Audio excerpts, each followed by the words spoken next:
Hello, folks, and welcome back to Earworms.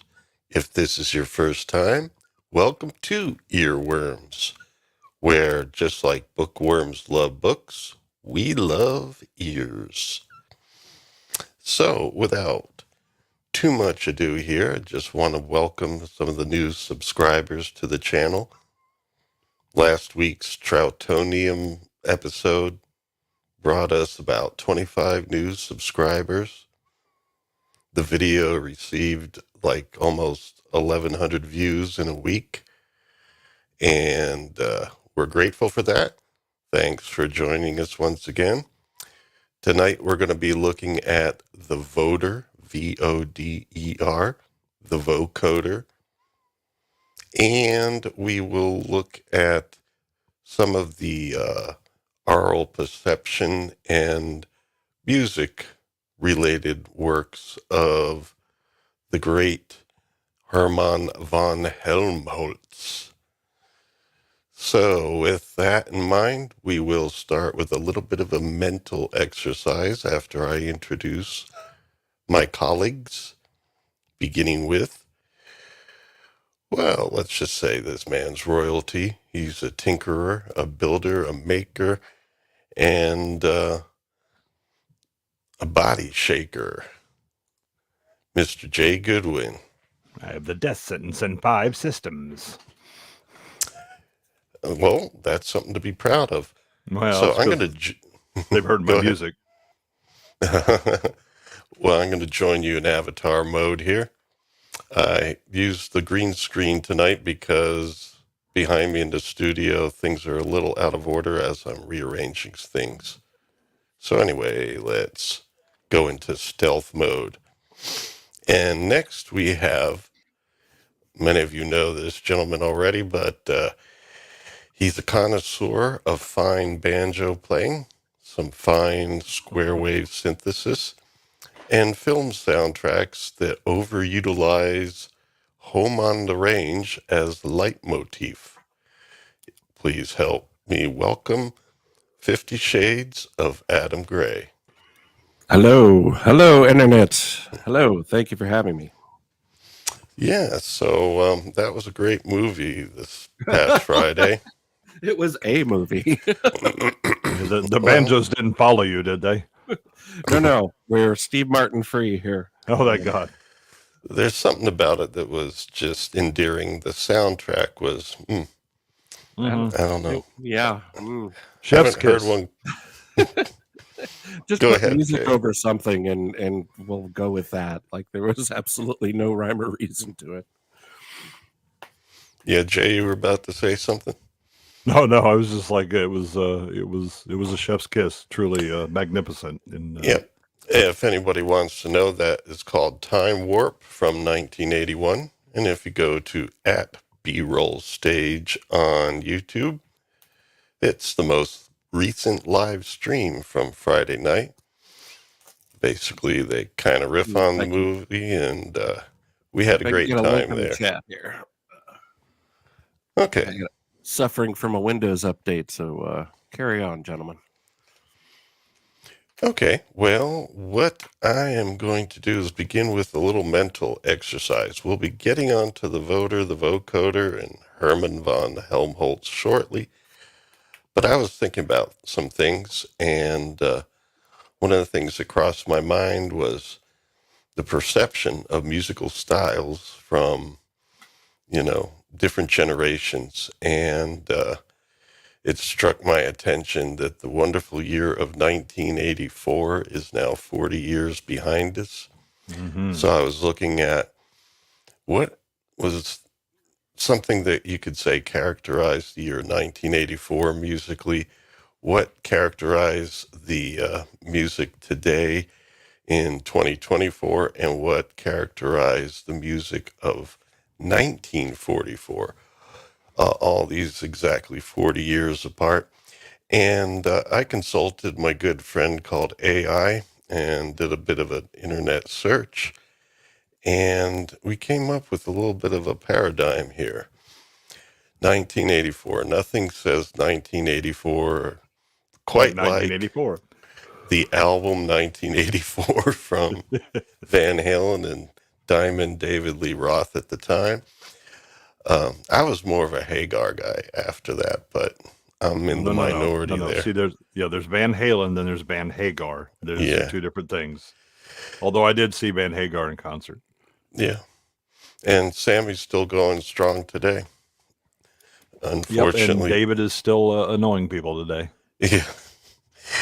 And unfortunately, Eddie's no longer with us. He passed in 2020. But I asked AI, what is the number one song right now? Now, I don't know if this is correct or not, because AI is usually wrong more often than right, but we go with it anyway here. And I was told it's Pour Me Something to Drink by Post Malone. And that sounds probably right, yeah.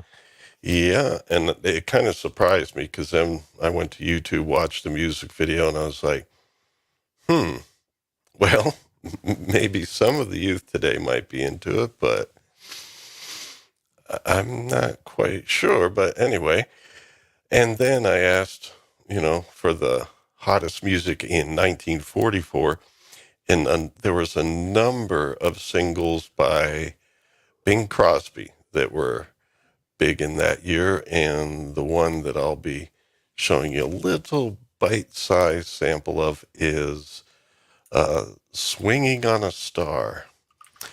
So I don't know if before we listen to a couple very short clips so we don't get copyrighted, if there's anything that you have to say about these artists, Jay. Oh, yeah. I mean, I'm aware of all of them. Certainly know the first two more than Post Malone, although I unfortunately know more about like Post Malone's life than I probably should. But that's just because of the Dallas Cowboys tie-in. Post Malone is a human? Is that what a Post Malone is? I'm not sure I'd go that far. I mean, I think there was a Malone and then there was a Post Malone. It's kind of like modern and then postmodern. Okay, yeah. all right. Yeah. Pre-Malone. Yeah. Current Malone. And Malone and then Post Malone. Yeah. For some reason, I was thinking about cyclone fencing, but my mind wandered. That could work as well. But I mean, so Bing Crosby, famous crooner, also immortalized in Looney Tunes cartoons. With Bing and then I mean Van Halen is Van Halen. This is really, I mean, 84 is probably their peak album and as good as they get. Well, like I said before, I was more of a Hagar guy. Yeah, but I liked Hagar solo and I liked him with Montrose, not so much with Van Halen. We can still be friends. Yeah. Well, For Unlawful Carnal Knowledge was a great album, I think. But in any case, Gamer did ask, is this kind of like Moses Malone? And actually, I was thinking it's more like, I think his parents were, like big Utah jazz fans because Karl Malone was the mailman. And the Post, like in the UK, that means the mail. So yeah, no, actually, his dad worked for the Dallas Cowboys. Well, he's sporting a Cowboys jersey in the video. Yep, and he comes back and does a lot of stuff with the Cowboys. Alrighty then. So we're gonna get away with as much as we can here. So I'm going to attempt to play some videos. I got the tabs already loaded up. As my computer fan kicks in, I'm gonna have to work on that. See if I can get rid of that. I think the other thing you have to love 1984 is the 1984 track from the album. It's all synth. Yeah. That's true. I was thinking of playing that, but I decided, you know what?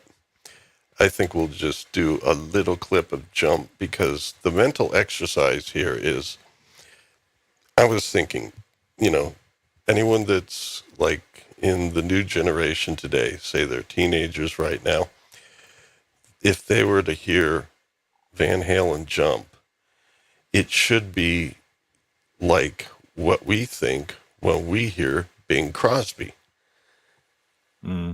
I don't know. That's a little bit of a reach for me. I'll go Yeah. along for the exercise. Well, that's what we're doing. I mean, we're just going along here. Let's just go. All right, here we go. I think I queued it up to a spot here, and I'm probably going to just squeeze out a few seconds.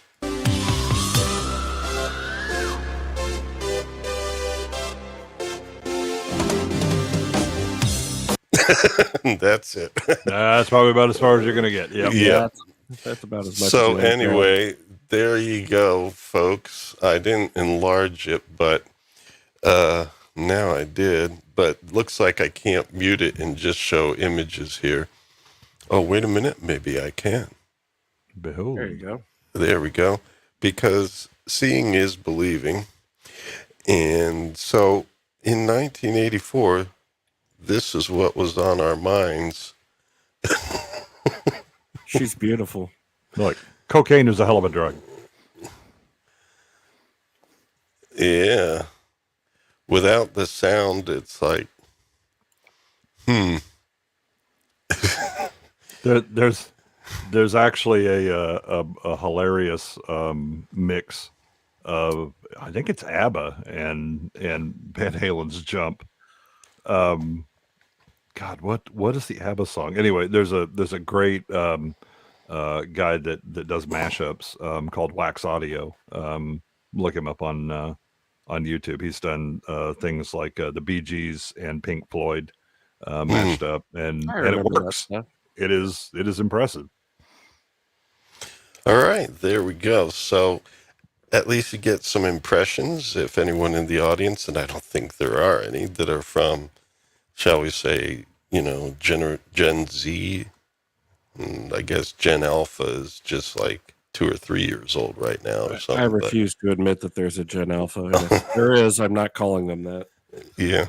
But the synth riff and the opening of that song, it was just so beyond iconic, for the entire decade. I mean, you could just hear the first chord and know exactly where you were going. Yeah. Yeah. Gamer might be right. It may have been Mad Mix Mustang that did Super Jumper. Yeah, All Super right. Trooper and Jump mixed together. Billy Idol also did a pretty good cover that you can find on YouTube. A cover of Jump? Jump. Mhm. Really? Wow. As a former big Billy Idol fan, I wasn't even aware of that. I'll check that out. Yeah. If you search Billy Idol and Jump, I'm sure you'll find it. And if Okay. he would have been able to ride his motorcycle better, he would have been on the Breakfast Club. Don't You Forget About Me was actually Billy Idol's song that he was supposed to sing for that, but because of his wreck. Oh, we got knocked out, huh? Yep. Wow.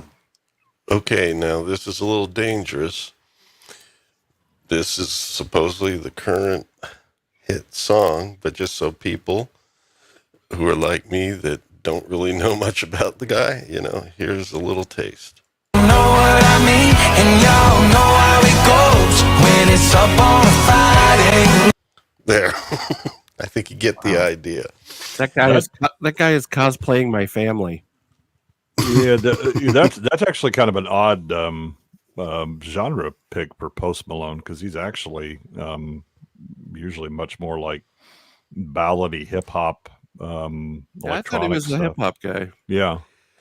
Well, this is the hit right now, according to AI.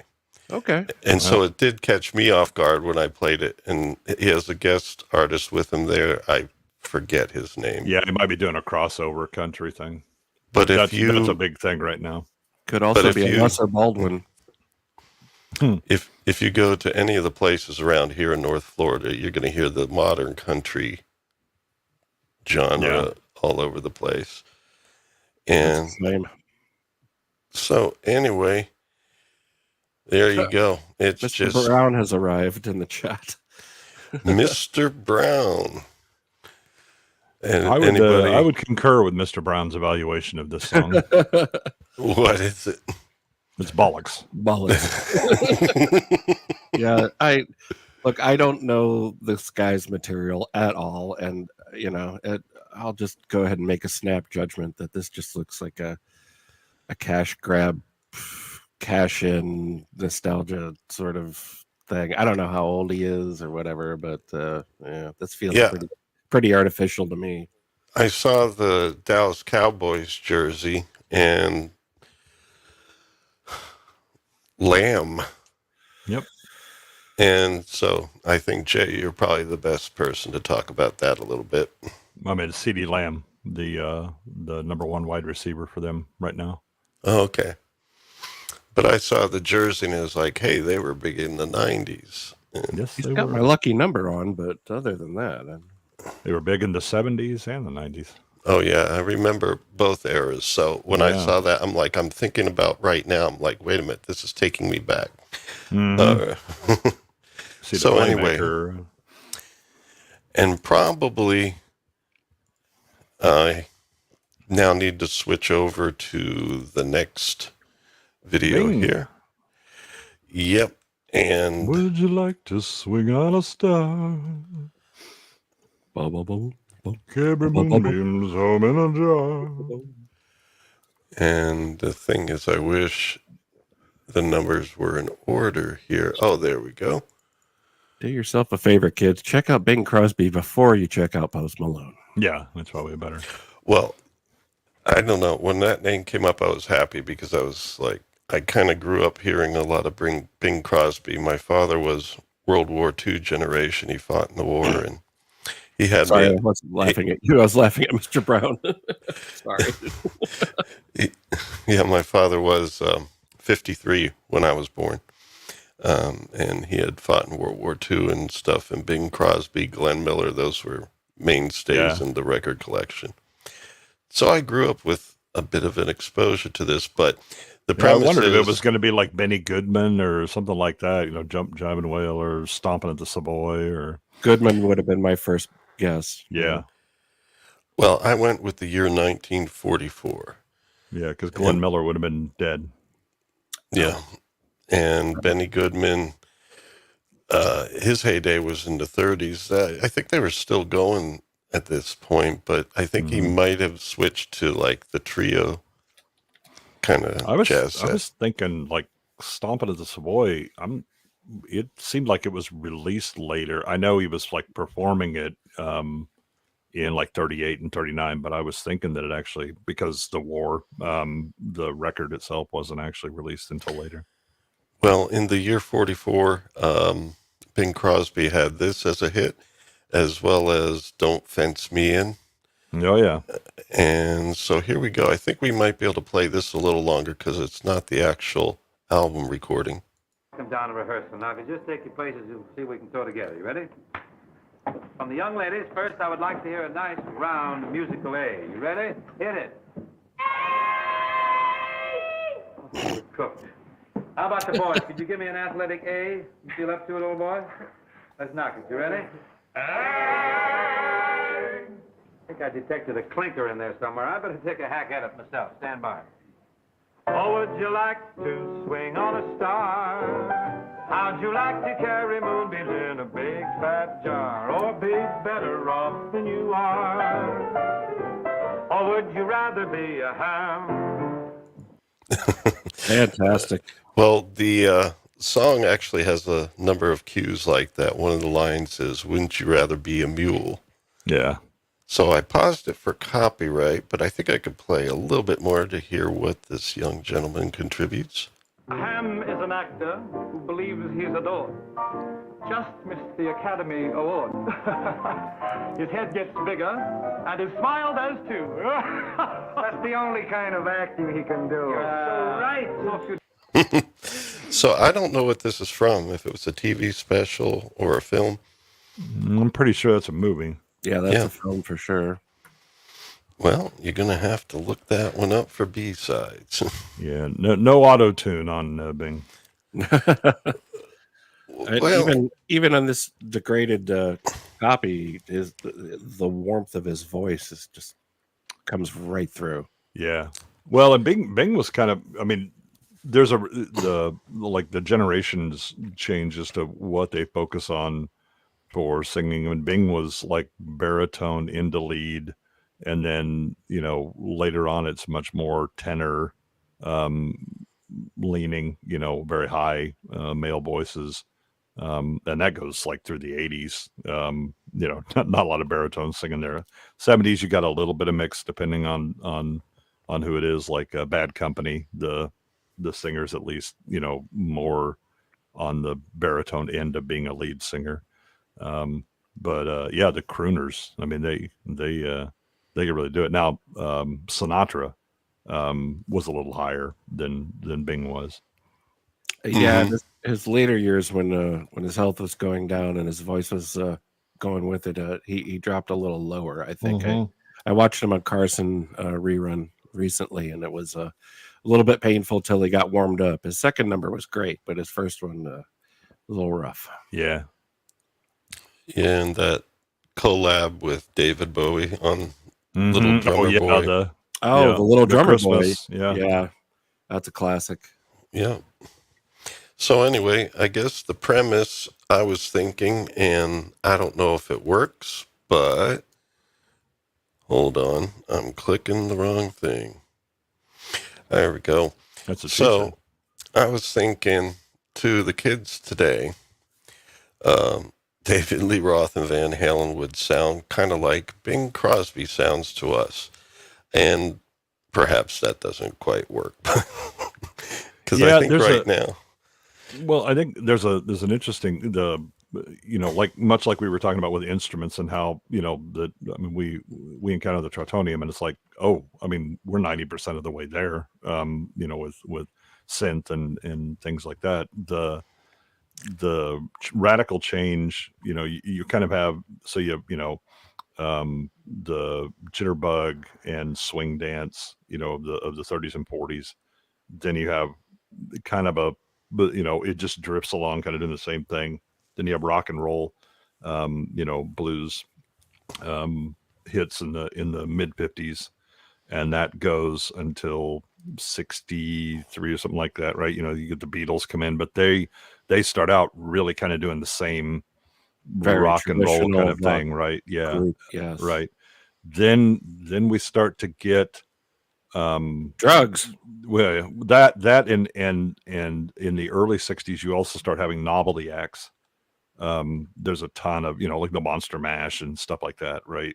These novelty things, because there's kind of this stagnation. Then the Beatles kind of revive it a bit, but they also start going more experimental, along with a lot of other music. And then late 60s and the 70s is really just highly electrified and effects pedaled versions of what you would have heard in the 50s in a lot of ways. Hendrix changed the world, basically. Yeah, I mean, you already had like the Kinks were already doing stuff, the Trogs and the Animals, stuff like that. But you have that, the psychedelic era, and then you get stadium rock, but really that's just more of the same. Really, when you get to like 79, where you really start getting the synth showing up hard, disco is an influence, clearly, even though everybody claimed that they hated disco, and then they proceeded to mimic a lot of it for the next 20 or 30 years. The thing is like post, I'd say 89 or 90, the 90s are really kind of a mess. There's for God's sakes, in like 99, a swing song won the Grammys, right, with Brian Setzer Group with Jump, Jive, and Wail. Right. But there's just, it's like that you have the Nirvana thing come in, and then it was like every 2 years we're trying to find the next thing, because they're just throwing stuff at the wall as far right, as because grunge showed up and then burnt out within like 2 years, and it was essentially done. And so it's just cycle. Then you get to like the early 2000s, and there really hasn't been a substantial change in style of music and all that since then. And a lot of that has to do with DAWs. Because what is a DAW? Digital audio workstation. Okay. So when they start using computers to do everything, they start, it's okay. I can set up the performance. I can either cut up a lot of takes, or I'm doing a lot of MIDI and aligning things, to the grid. So the beats are very precise. They're always on time. Then you start having auto tune, and all this, and all of those tools just keep going, right? And so you really become very formulaic for like the last 20 years. Yeah, you've got non-linear editing for audio comes in, which it doesn't actually take a lot of computing power to run it. Rendering, is something different, but Right. to actually do it, you take an off-the-shelf computer and just go at it, and you end up with a lot of sampling. We did have sort of a sample craze for about 5 years until raise from the everything. copyright law came crashing Yeah, in. it was here and there in the 80s with Art of Noise or whatever, but in the 90s you got White Zombie hitting their peak, and it was very much a sample culture going on in hip hop and in rock. Yeah, that's really done by like 91, 92 because of the lawsuits that were coming in 89 and 90. Right. Yeah. I mean, the Beastie Boys were a sample group and then learned to play their instruments and got bigger. Yeah, they are the exception to the rule. Yeah. But Bayona Rod, I think I'm pronouncing that right. I think it's Rad. If I think it's Rad. RAD. Okay. All right. Well, the Rad one has some interesting points to make, like real voice versus AI voice. And then the 90s. So was that the beginning of the end of music? I would say I don't think the decline started in the 90s, but after. There was a lot of great music in the 90s, I believe. I think the 90s is, well, so you have the 90s are kind of the beginning of the end of the big record labels. Yes, the and system starts to album, break down. Yeah. cassettes, CDs, right? There's CDs are still selling and all that, but the distribution and the marketing methods have gone down on that, and you start to see real segmentation in the group, or in the market, right?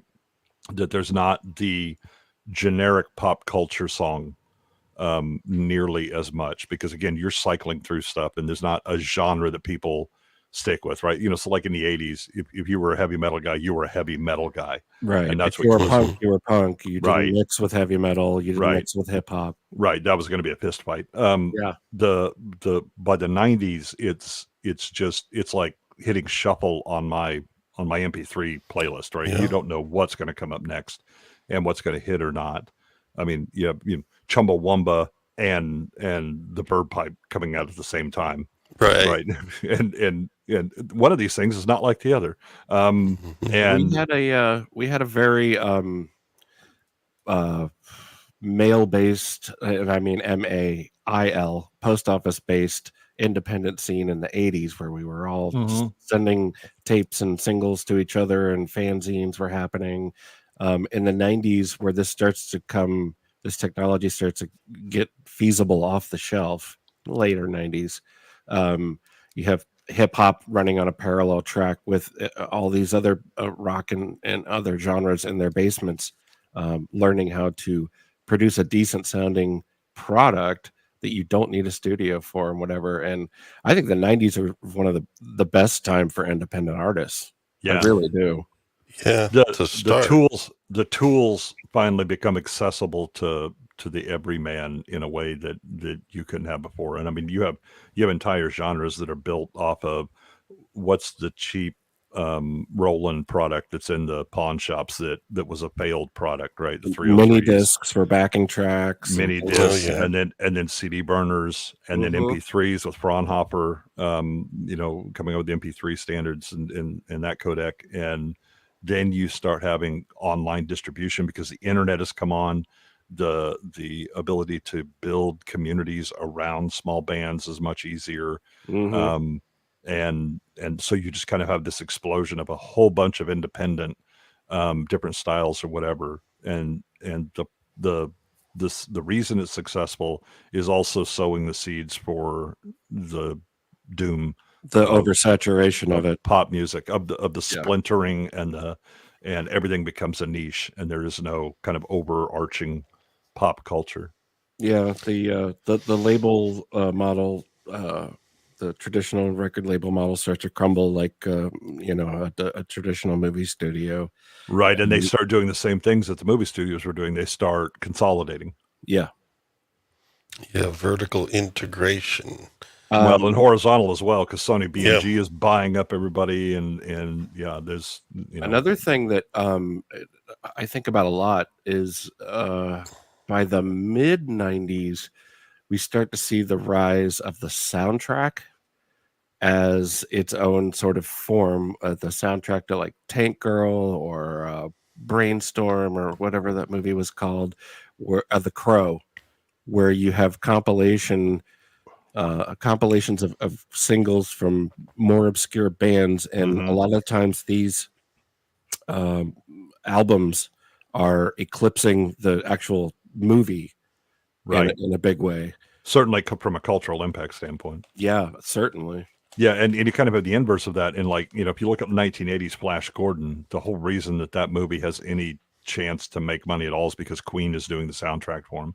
In a traditional soundtrack, not a compilation. Right. They are score. doing the soundtrack, right? actual It's score. all them, right? And it's to movie and all that stuff. You get into the later 80s and early 90s, and you start having pick a song that kind of fits the scene, and that's it. And they're all kind of disparate artists that you're putting together, but with a few exceptions, they're still kind of the mainstream things. You get later into the 90s, and it really grunge is what starts it, where the people and you don't have a dominant genre anymore.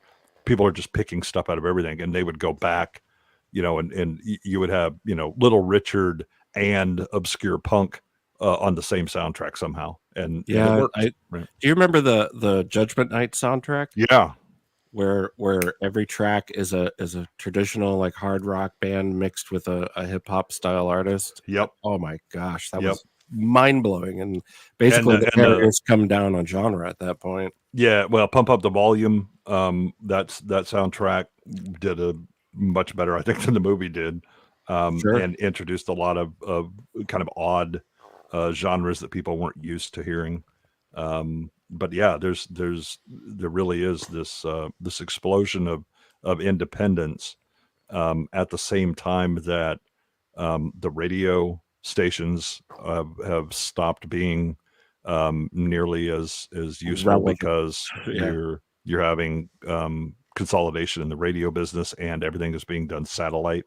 So you don't have your local DJs that are just playing whatever, right, and taking calls and requests and doing that. You start to get this programmatic system there, and then you have, because of the internet and the explosion of MP3s and all that, you have a decline in the sale of physical media. Yeah, by the late '90s, radio playlists simply go to digital. They just become pre-recorded, pre-selected, and the local DJ loses his power. Right. They still had the weatherman or weather lady. But yeah, that's and about half it. the time Traffic that was report. Yeah, well, that was for the big ones, and even then, half the time it was usually working with a local TV station to actually provide those. More consolidation. Mm-hmm. Yeah, one of my students after college got a job at iHeartRadio, and one day we heard him on the traffic report. So that was kind of interesting. But speaking of radio, there's one story I want to bring up that was mentioned by Roberto, and I heard this story that there was a radio station in Miami where I spent about 20 years of my life, and this was before I moved there, when a film, a rather fantastic film, I'm sure you'll agree, called Howard the Duck had been released. It is fantastic. And that radio station at the time was switching from rock and roll to like dance music, house music, and the DJ, one of them, was disgruntled and somehow found a way to take the recording of Disco Duck and went up somehow was able to, I don't know, basically trap himself at the tower and fed directly into the tower disco Oh, yeah. duck for Nice. 24 hours. And the radio station was getting all these complaints of people saying, hey, we know you're promoting the movie, but this is ridiculous. And it's like, we can't do anything about it. Yeah, I mean that used to be the that was the emergency broadcast setup. If your studio went down, you drove to the tower, and you have the Max Headroom Piracy incident too. Oh yeah, which yeah, is one of my with favorite WGN things in and culture. Yeah. What was that? Jake, well, you have two why of don't them. you do it? Yeah. Well, so you have two of them.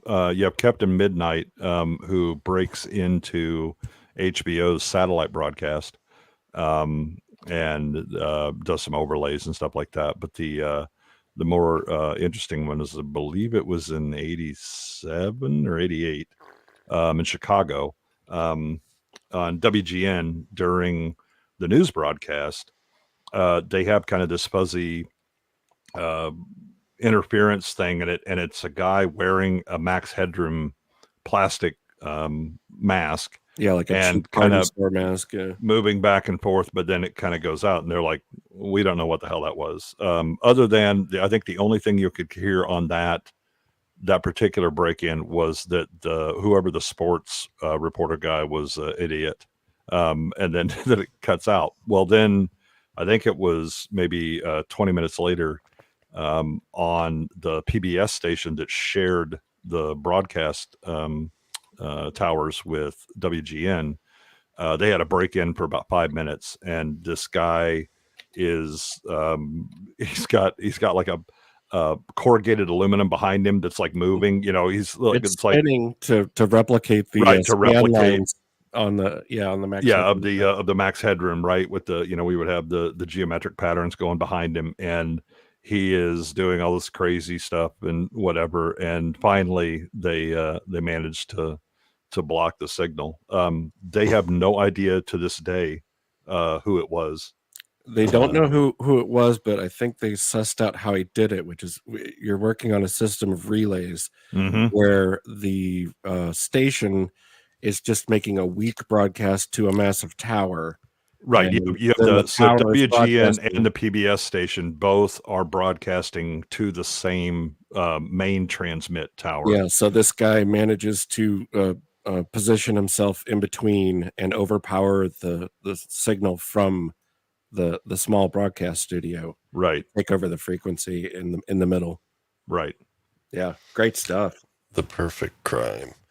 Yeah. I mean, he was, he very clearly, so I was always amused because I remember the event. In fact, I think I saw the WGN break-in. I didn't see the PBS one because I wasn't in Chicago, but we had WGN on cable. And it was kind of wait, what the hell was that? And I definitely saw Captain Midnight break in on HBO.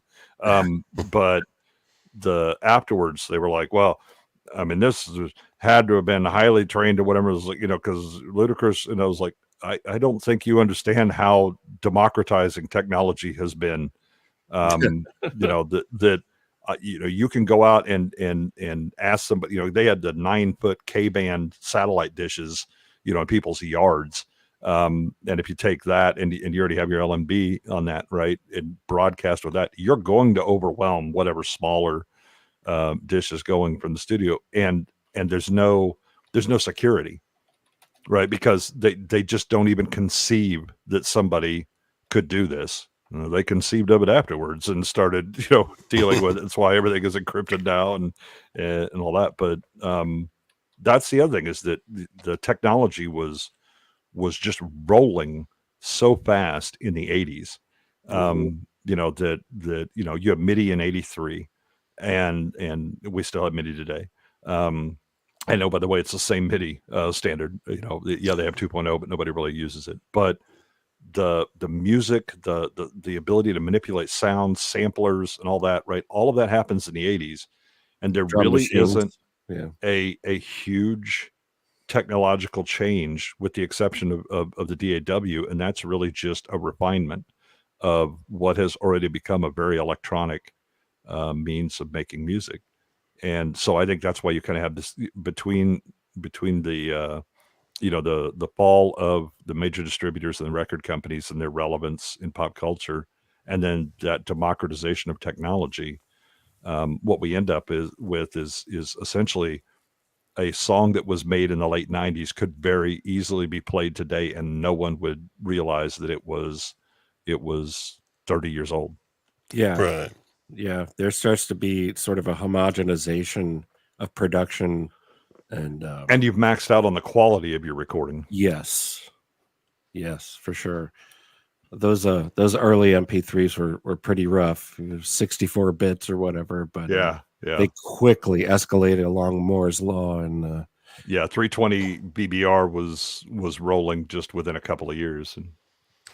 And the MP3 compression technique actually is something that is open in that they can continue to improve it, and it's backwards compatible.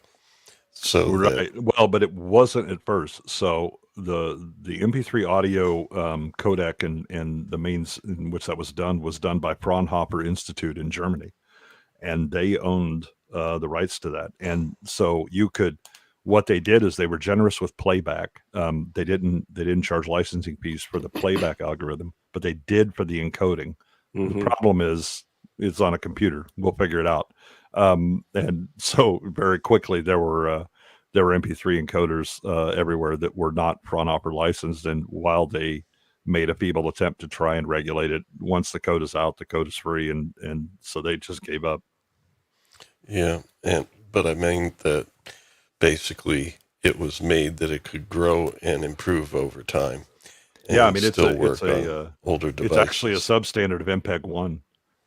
It's MPEG-1 layer 3 audio. Mm-hmm. So anyway, great discussion, but we shall soldier on. This will be a little bit quick here. I just wanted to point out, since every week I do use AI to generate thumbnails or elements within the thumbnails.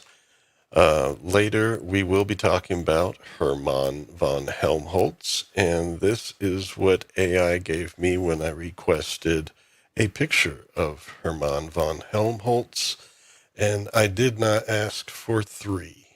It looks like he may have traveled through some of his resonance tubes in a couple of those pictures, because those heads aren't exactly shaped correctly. Yeah, the beards are kind of like half there. Well, the middle one, his eye is in half of his face. It looks like he may have looked into the Ark of the Covenant at some point. And, but as always, I go with it because we're looking for surrealism here, because I don't know. You got it. When you get to this time of life, there's something... That half walrus look, I think, is something I might rock at home. I'm gonna try that with my wife later. Hey, baby. Actually, what was that? The cough drops? What was it called? Smith Brothers or something? Smith Brothers, yeah. This actually reminds me of some very old Apple II. There used to be a software distributor, and they also made a lot of programming tools. They were called the Beagle Brothers. And they had this very old-timey look to them, and they were both big, full bearded, looked like they were from the Civil War type thing. And yeah, Helmholtz looks like one of the Beagle Brothers right now. Well, anyway, we're going to move on, and this is what I got when I requested a picture of a Voder, and it wasn't even close. But it doesn't look like anything. I'm not going to insert anything in that lower round hole. That's not without checking out the schematic. I double dong dare you. Yes. Well, even the background, the yellow and black background, was an attempt at a Voder. It seems like when I ask like 3 or 4 times for an image, and I keep trying because it's not getting it close, eventually it just switches to abstract art. So the yellow and black in the background is your average well. Democratic voter. Yeah. Well, we'll move on quickly from that. Sorry. No, don't worry. I'm not aligned to any of these. It's all for the puns. I don't care about politics. Yeah. So anyway, here we are going to talk about the Voder. Now, I say Voder and vocoder, but really it's part of the overall same device. The vocoder was basically a device that, well, and even today, the modern vocoders are kind of like related. But the idea was they wanted to be able to communicate with more bands over the phone, which meant they needed to narrow the bandwidth. And one of the ways of doing that was this idea of taking the human voice and being able to do some analysis on it, real-time analysis, and then transform it into a synthesized voice that would basically cover less of the frequency spectrum and could also be established within a narrow bandwidth so you could get more communications.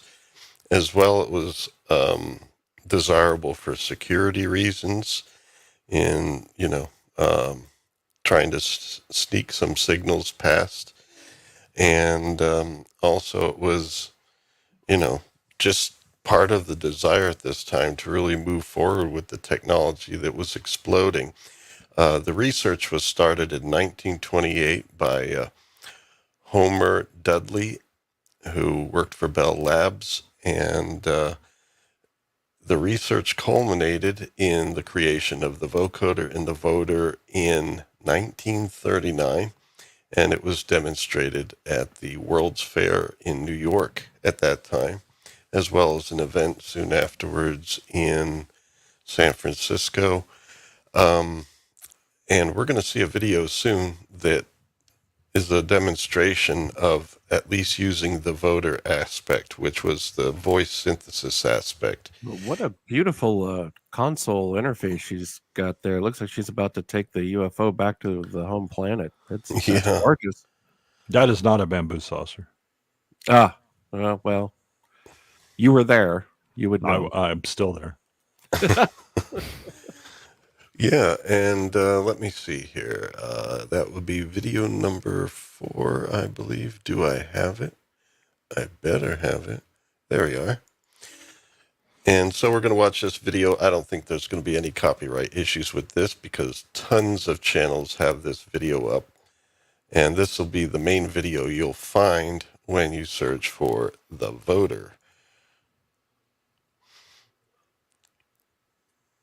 And it's going to play in just a moment. There are 10 filter circuits in the Voder, and combined with the 2 energy sources, they give a total of 20 separate components to be used in building up speech sounds. But now let's have Mr. Garrett and Miss Harper actually show us what the Voder can do with these 20 separate sounds. Later, there's another clip that actually is a video clip, but right now we're just going to see some slides. Here's the operator of the Voder. I don't know if this is Helen Harper, who is in the demonstration that we're hearing. I would assume so. It looks like the same woman from the previous slide. Right. And in fact, you'll hear from this audio that they auditioned about 300, as they described them, girls to be Voder operators, and only about 28 made it through the whole training. And one of them would be Helen Harper, who did this demonstration at the World's Fair. And basically, she had to be almost like a performer. It's almost like learning a piano or learning a modular synthesizer and getting really good at it. Yeah. You'll hear it in a minute as they do some discussion, and then we'll be able to look at it a bit more in another video clip where we'll see some of the operations she has to do. But anyway, we'll continue with this. Well, we've heard the Voder make a word, and by combining words, of course, we get a sentence. For example, Helen, will you have the Voder say, "She saw me"? That sounded awfully flat. How about a little expression? Say the sentence in answer to these questions. Who saw you? She saw me. Whom did she see? She saw me. Well, did she see you or hear you? She saw me. Now, so far, you have only heard the voter speak in one voice. But the voter has other voices which he can use when Miss Harper makes a simple adjustment in his mechanism. Helen, will you have the voter say, "Greetings, everybody"? Greetings, everybody. Now, will you have him repeat that in a high voice? Greetings, everybody. And now in his best bass. Greetings, everybody. When a boy's voice changes, he's never quite sure whether it's going to be a tenor or a bass. And the voter, being still a comparatively young man, also has his moments of uncertainty. Let's hear him recite, "Mary Had a Little Lamb." Mary had a little lamb. It's lovely.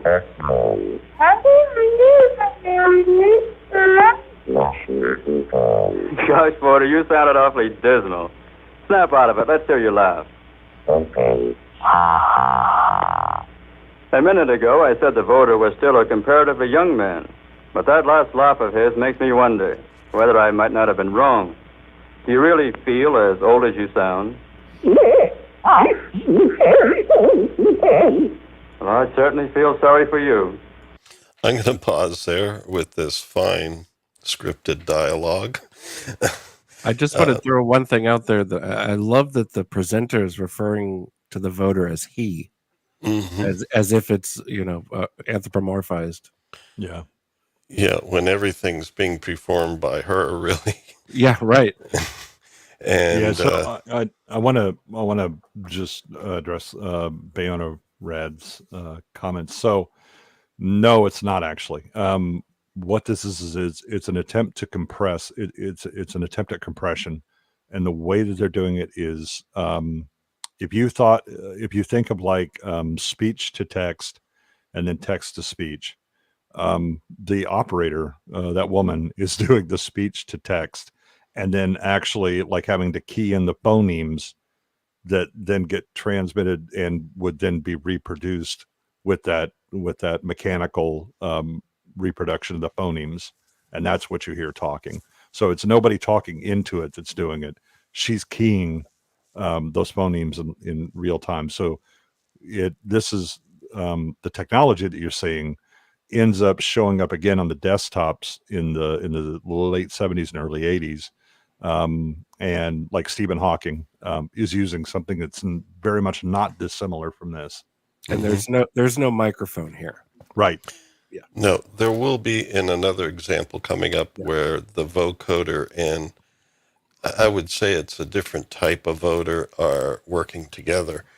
Right. Basically, I did say that, and I guess that confused people to start. But overall, the whole vocoder system was to convert speech into an analyzed form that can then drive a speech synthesizer. But in this case, it's kind of like a detached speech synthesizer where it's manual controls, because I guess they felt at some point they needed a human there to really, make it sound right, because Are we going to get a look under the hood here? I don't want to jump the gun too fast, but I'm very curious as to what is actually happening under the hood. Well, we're going to get as close as we can, because I have a video where a gentleman made a replica voder, and he does show some things about it. But just so people get it, like when we talk about phonemes, like vowel sounds are being executed. E, O, U. And so those could be triggered. And then consonant sounds are also triggered, where you basically use a noise generator to create k, as a K sound or hard C. Oh, okay. So it's true synthesis in the sense that those waveforms are being created by circuits. Right. Yeah. So there's analog circuits that are doing that just like you would with an analog synth. And what she's doing is pressing them. And then there's a pitch control, which she's using to give it accent. foot controller. She has a foot pedal for, Yeah. I think And if you it's, think about it, if you were building this system, you would need the Voder first, right? Because you need to be, okay, can I actually generate these sounds and make it sound like believable human speech? And there is no computer better than the human for being able to perceive the outside world and then be able to input it in some way, right? So you need Voder first. Okay, well, we can actually do the voice. We can make the voice sounds, and we have the phonemes and the circuitry set up for that. That's great. The next step will then be Vocoder, which is I can take audio without having a human in the stream. yep. And so we'll continue here with the demonstration. Now, perhaps you noticed there was a peculiar quality in that voice you've not heard before. That was the vibrato. We noticed a little while ago that a vowel sustained without inflection didn't sound human. It sounded this way. Now, if we put vibrato into that same tone, we get this. And that, as you noticed, is really a singing tone. Yes, Voder can not only talk, but he can sing. Test your voice for us, Voder.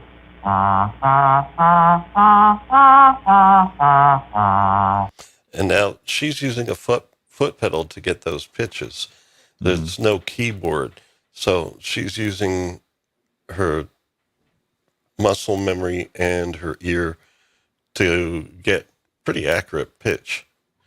And so that's why I wanted to kind of like emphasize what she's doing, because if you didn't have someone who was good at this, it just wouldn't work. I stopped here also because we could at least see a little bit of the insides of what's going on. Although it's hard to describe, basically it would be different oscillators as well as noise generators for the consonants. And I don't know which side is which, but I think we get a little more detail later in the video where we see the replica. Because it makes me wonder if there were earlier attempts to do this using like forced error, like an organ or something like that, to accomplish this same task. Well, so remember the Tonium is actually initially doing voice type sounds, right? And so there's a thing that we know that we can at least get, some things that are formants. Now it's a matter of like Bell Labs and others looking at breaking down human speech into what are the distinct audio parts. And one thing about the phonemes that you would have for English are different than other language, right? Like African, you would actually need clicks, right?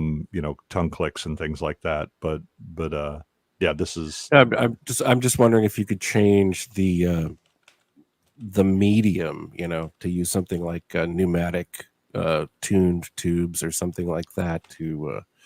Yeah, so that would be more like a mechanical something reproduction. Mechanical. Yeah, and there certainly were attempts in the past to do like mechanical reproductions of voice. The biggest problem is that the complexity and trying to, because of the time when you're doing like purely mechanical stuff, you also lack the ability to. It's in a time before I can examine waveforms with an oscilloscope. And things like that, right? So it's a lot of trial and error to try and get it. But like automata, we're doing bird sounds and things like that, right? Yeah. Okay. Yeah, just a tangent there. Interesting.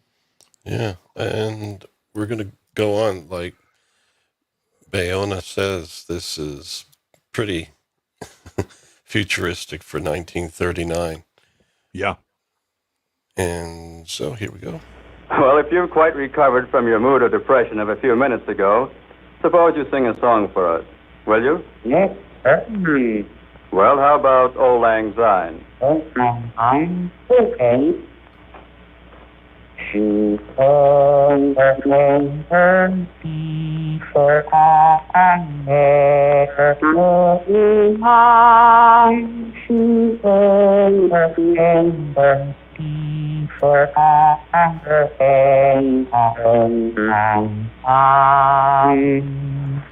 going to pause there and just see here now that we have a schematic on, well, a block diagram on screen. You could see like in the middle, the vertical lines that are kind of straight, then diagonal, then straight again, are basically showing the input controls for the two hands and going into basically an I/O unit. And unfortunately, yeah, there's not a lot of detail to it, but we will get a little more detail later as we go. But yeah, going out to a speaker at the right, and I think they have the foot pedal there also. Yeah, so anyway, we'll keep going. I'm sure that if I sang that song, I wouldn't sound as good as the Voder. Miss Harper, I've been wondering whether our listeners realize how many motions you have to make in the production of a single word. Can you give us some idea? Well, for example, in producing the word concentration on the Voder, I have to form 13 different sounds in succession, make 5 up and down movements of the wrist bar, and vary the position of the foot pedal from 3 to 5 times, according to what expression I want the Voder to give the word. And, of course, all this must be done with exactly correct timing. About how long did it take you to become an expert in operating the Voder? It took me about a year of constant practice.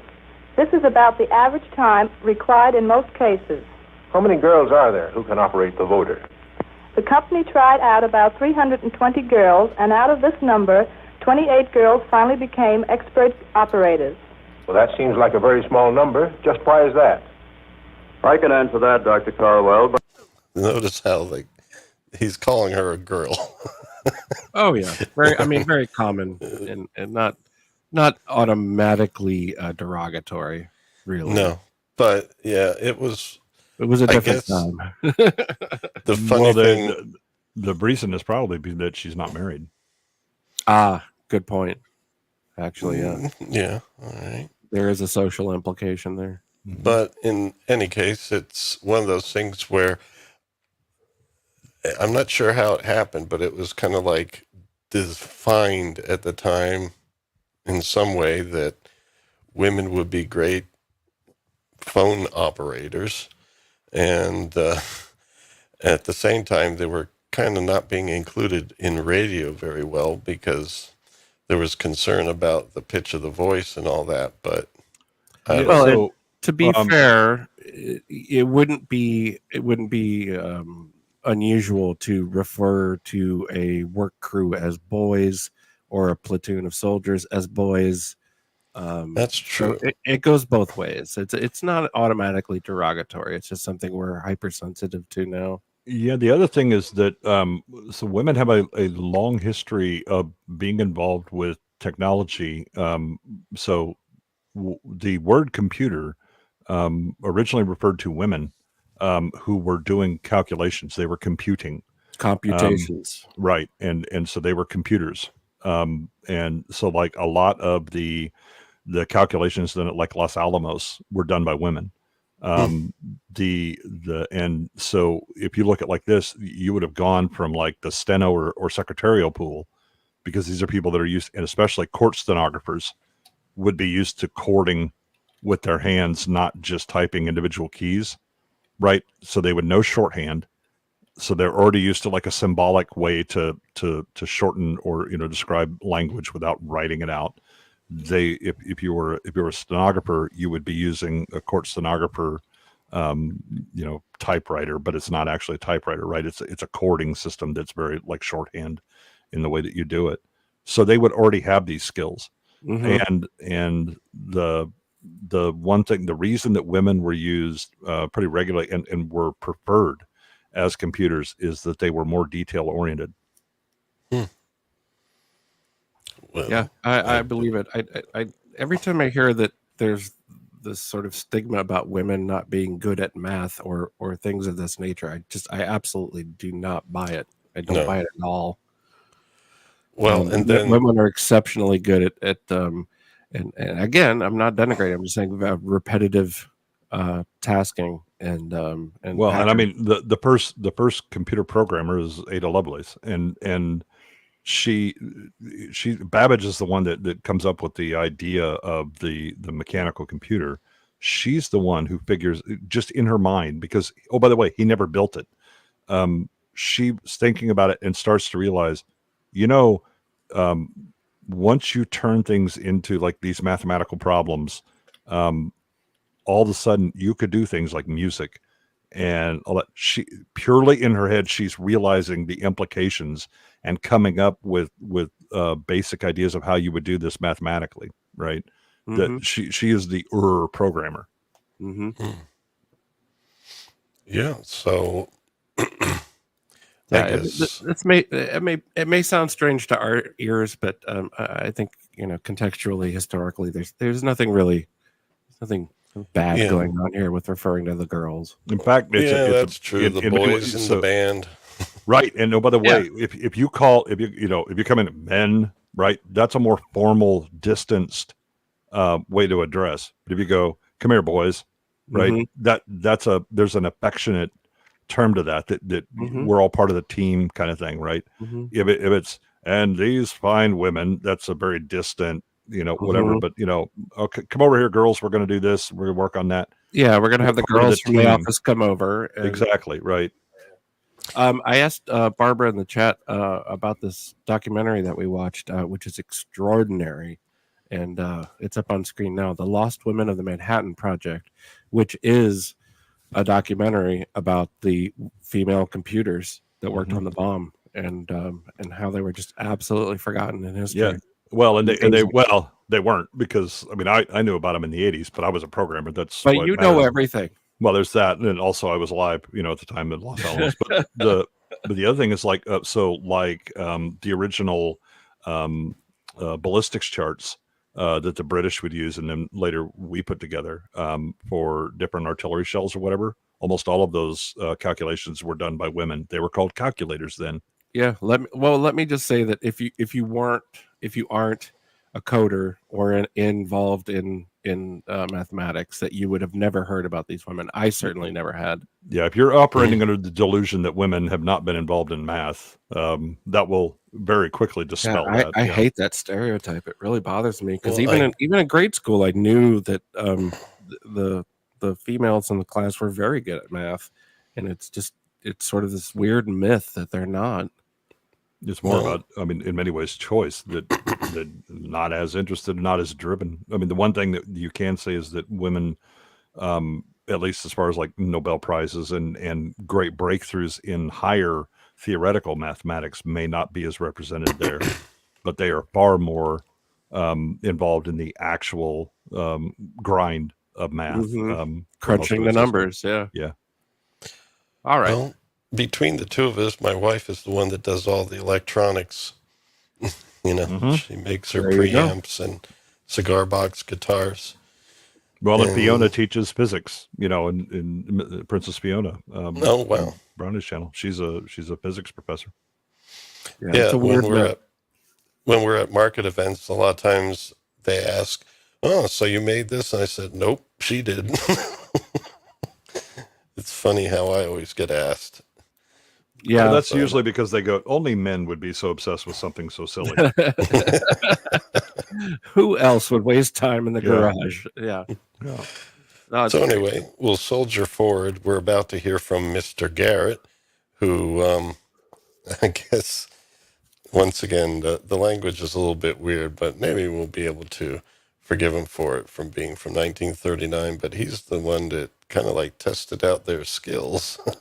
By saying that in operating the Voder, a girl needs a peculiar combination of particular talents, which is not too common.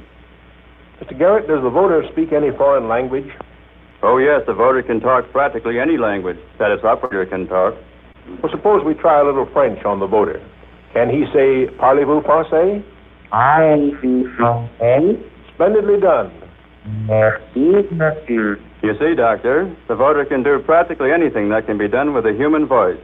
Well, that certainly covers a lot of ground, Mr. Garrett. I know people who can imitate animals. Can the Voder do that, too? Oh, pretty well. For instance, here's Voder's imitation of a cow.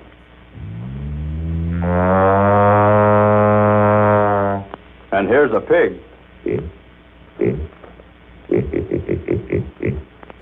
Have you given the voter any real education yet? Just what do you mean by that, Dr. Caldwell? Well, for example, does he know his alphabet? I'll let you judge that for yourself. Well, that certainly proves voters' versatility. And now I'd like to ask just what to see for the voter, Mr. Garrett. How can it be practically applied? Well, That cut there was in the recording. It wasn't me. Mhm. I think that cow was on a bombing run over Yeah. over Germany. Some Troutonium sounds. Dr. Caldwell, we don't anticipate any commercial use for the voter. It was built for an educational exhibit for the New York World's Fair and San Francisco Exposition. However, it is a byproduct of developments that we are going on and doing in the Bell Telephone Laboratories. Will you please make the voter say for our Eastern listeners, good evening, radio audience? And now for our Western listeners, say, good afternoon, radio audience.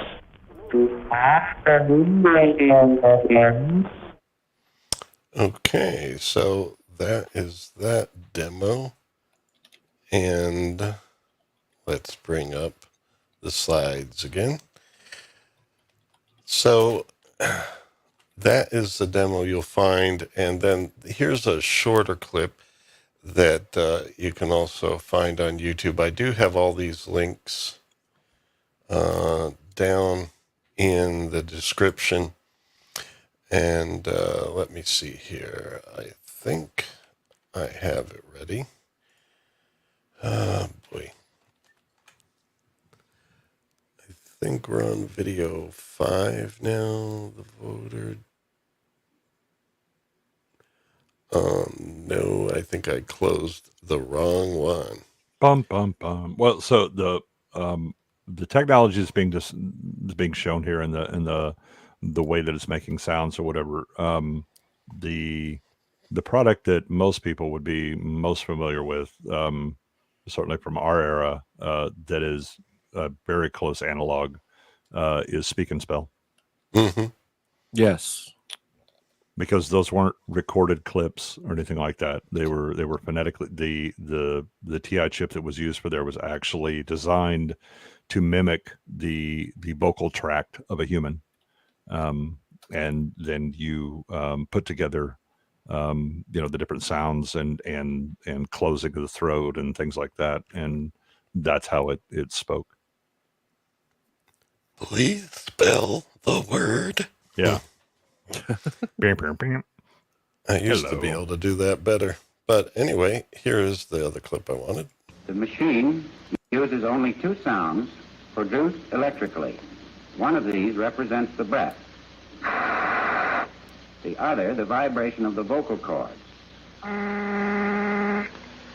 are no phonograph records or anything of that sort. Only electrical circuits such as are used in telephone practice. Let's see how you put expression into a sentence. Say, she saw me, with no expression. She saw me.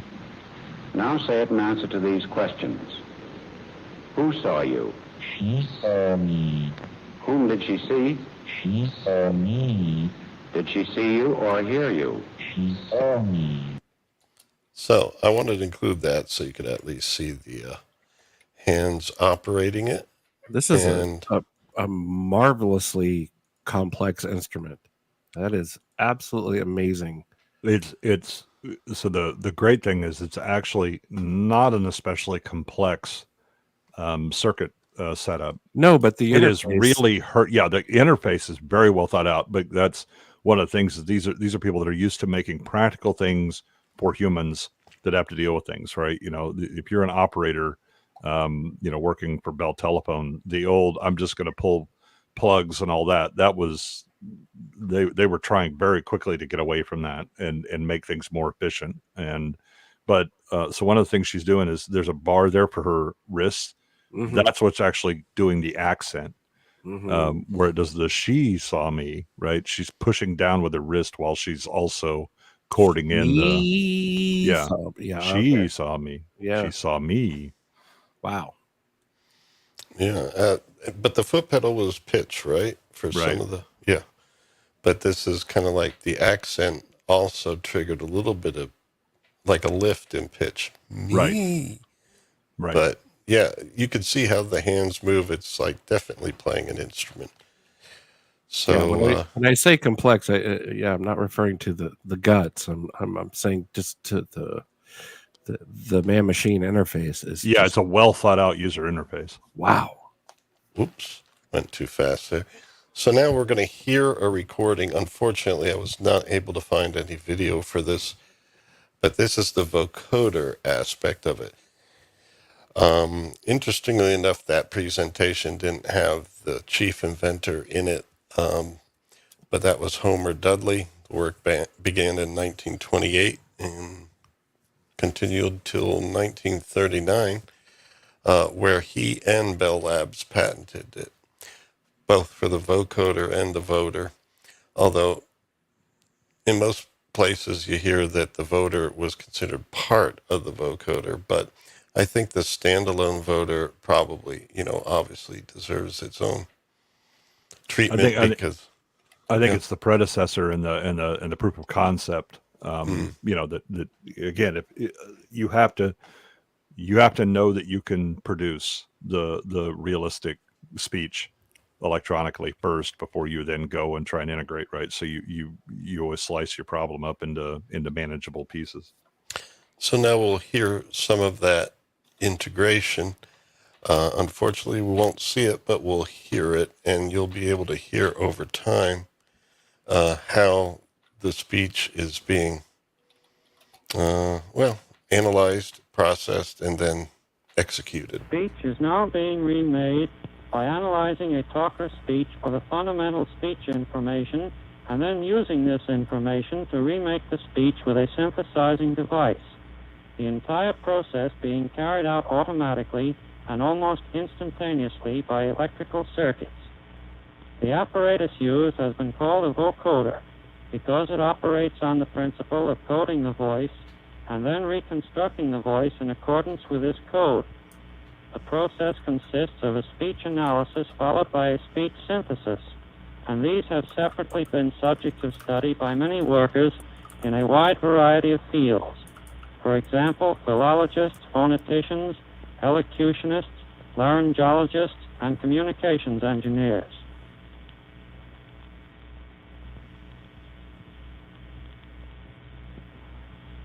This is the one-to-one setting of the ERPI vocoder, and this time we will demonstrate a comparison between this setting and the public address connection.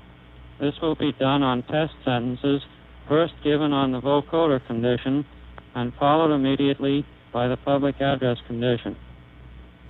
Sister Susie sold seashells down by the seashore. Sister Susie sold seashells down by the seashore. Joe took Father's shoe bench out. She was waiting at my lawn. Joe took Father's shoe bench out. She was waiting at my lawn.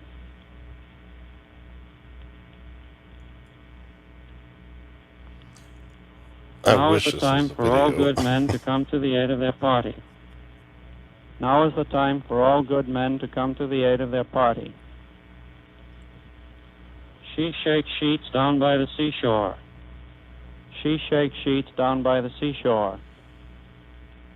So that is one man reading off stuff to another man. And I think the vocoder is like analyzing the speech.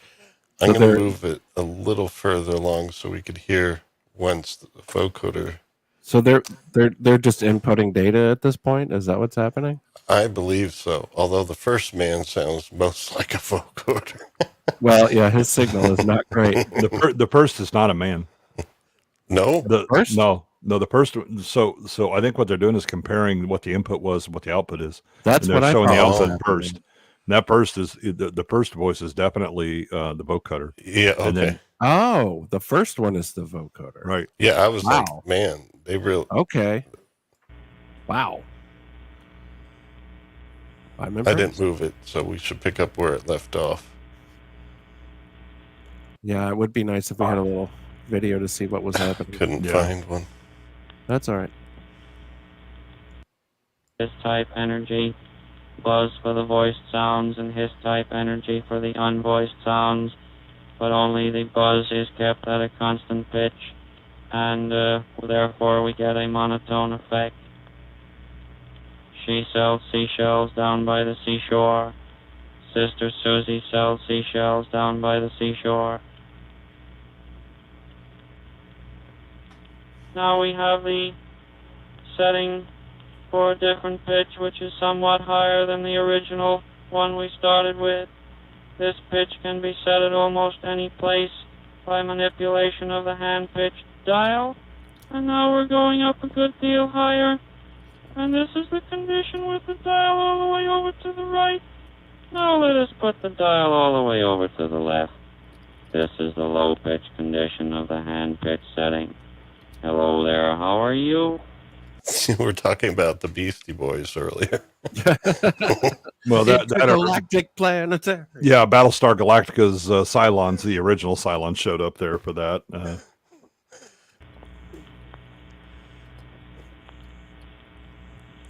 Also, Kraftwerk made good Now we use of have it. the setting where the reproduced pitch of the vocoder speech is exactly 1 octave below that at which the talker uses at the microphone.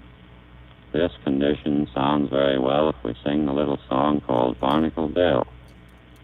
Oh, it's only me from over the sea, said Barnacle Bill to sell. I'm all lit up like a Christmas tree, said Barnacle Bill to sell. All right, I think we'll We can pause just it. as easily get a condition where the vocoder speech is 1 octave higher than that at which the speaker uses at the microphone. And that is the way we have Little it platoon set now. falsetto. A little song here usually sounds quite good also. Happy birthday to you, happy birthday to you, happy birthday, vocoder, happy birthday to you. Okay, I think we'll pause it there. But that does sound familiar because the vocoders that we are using in the more modern era, and have been utilized by electronic musicians for decades now, sound very similar to that. But it's amazing to think how they have their origins going back to 1939. Yeah, and understand that.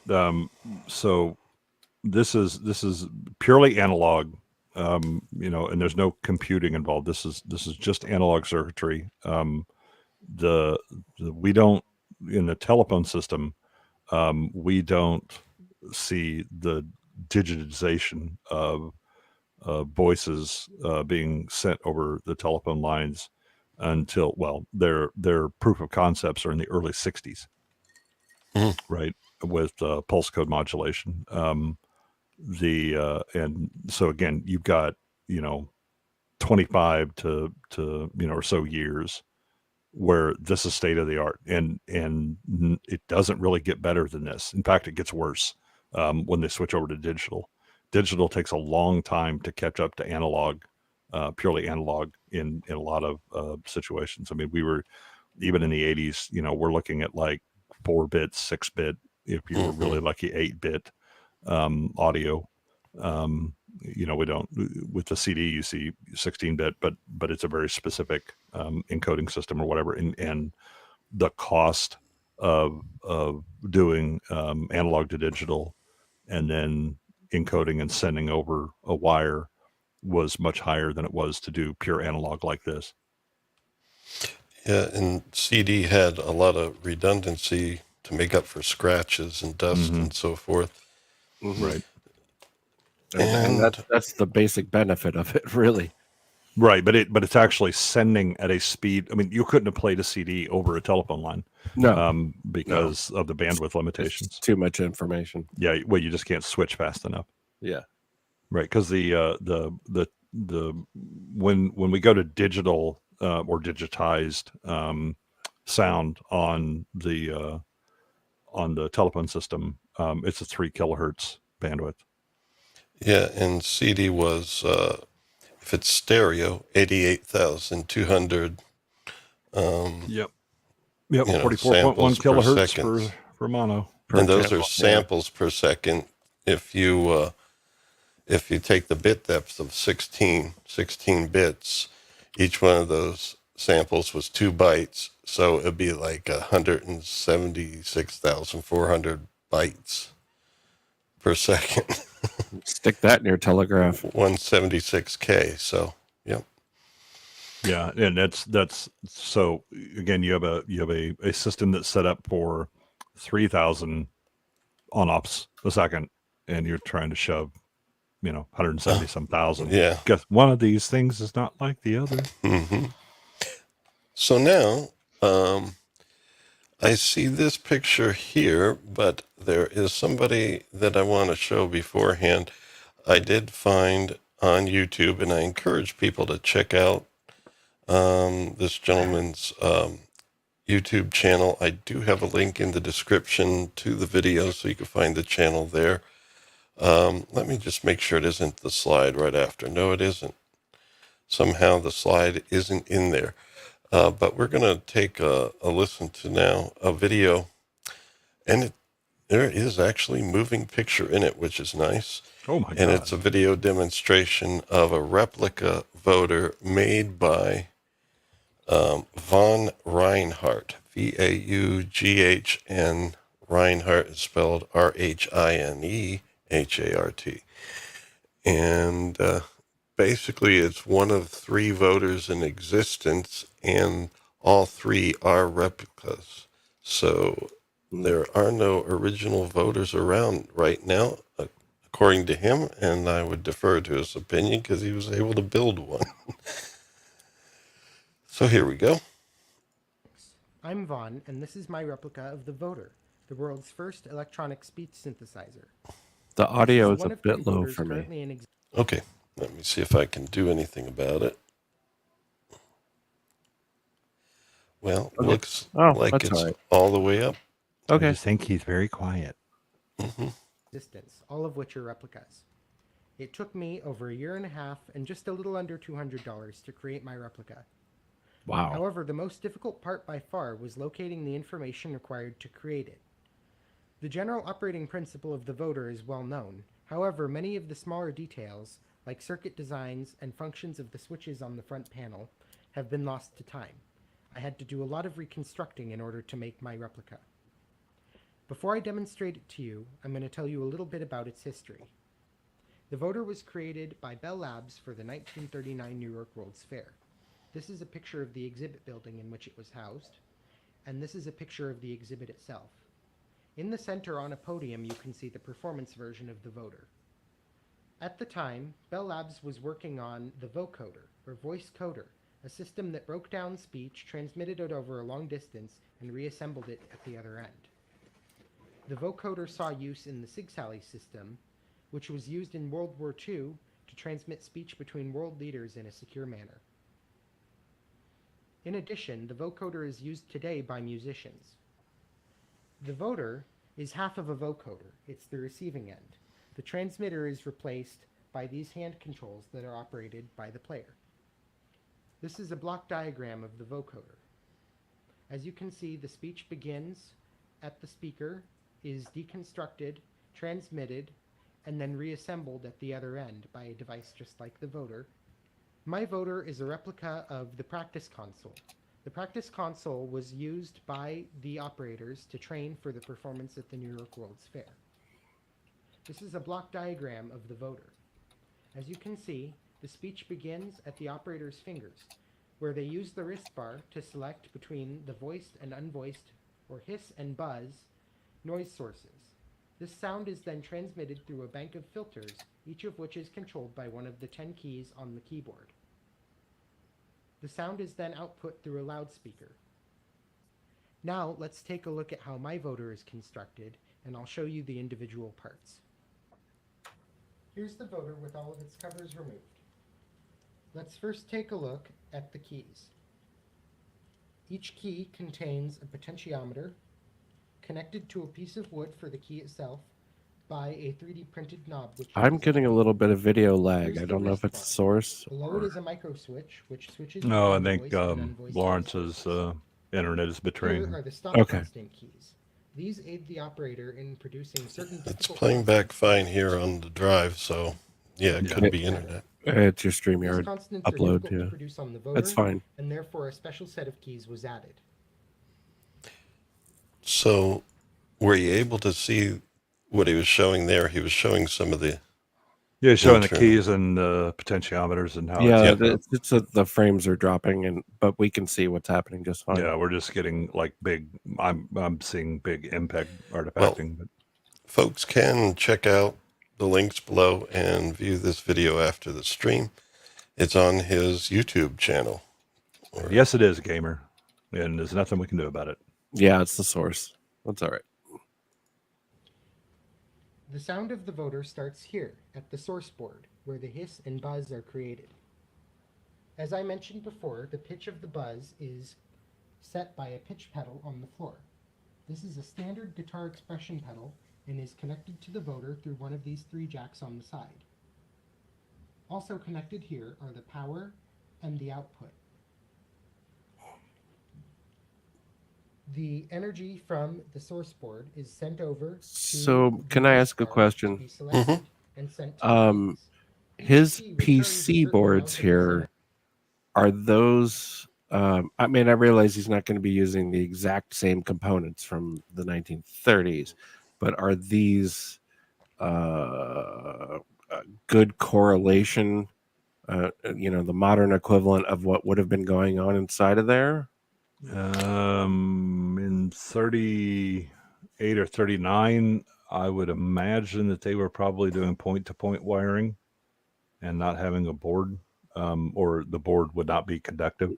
Yeah, I mean, you wouldn't have a breadboard, but right. So like those I see right capacitors, there. I see resistors. Right. So those I don't know much else beyond that.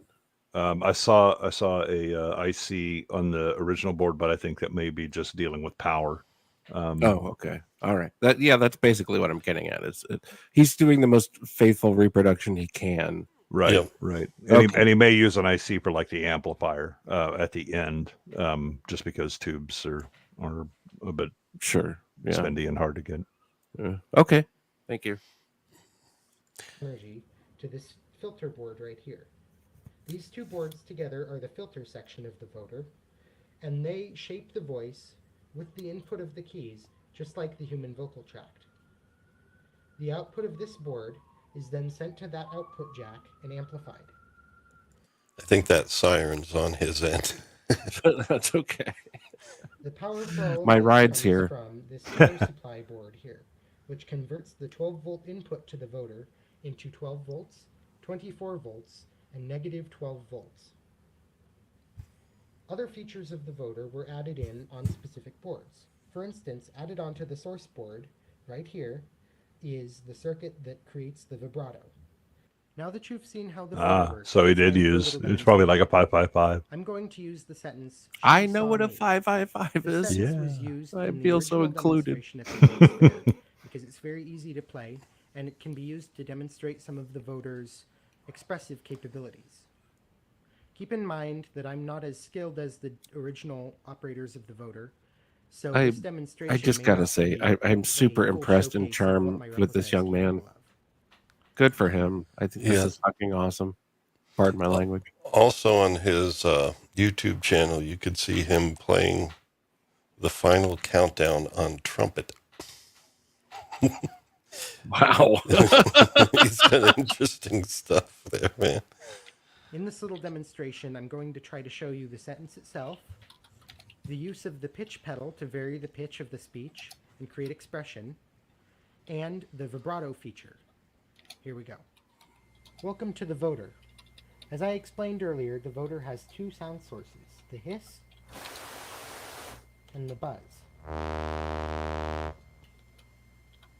I also have a foot pedal on the floor that can be used to change the pitch of the buzz, like so.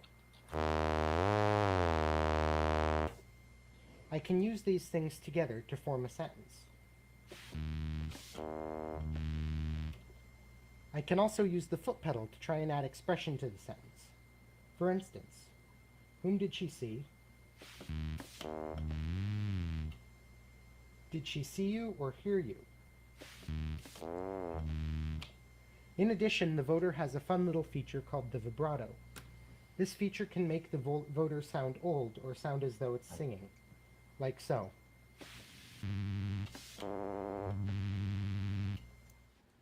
Alright, I hope you enjoyed that demonstration. Thanks for watching my video, and I hope it was interesting. Okay.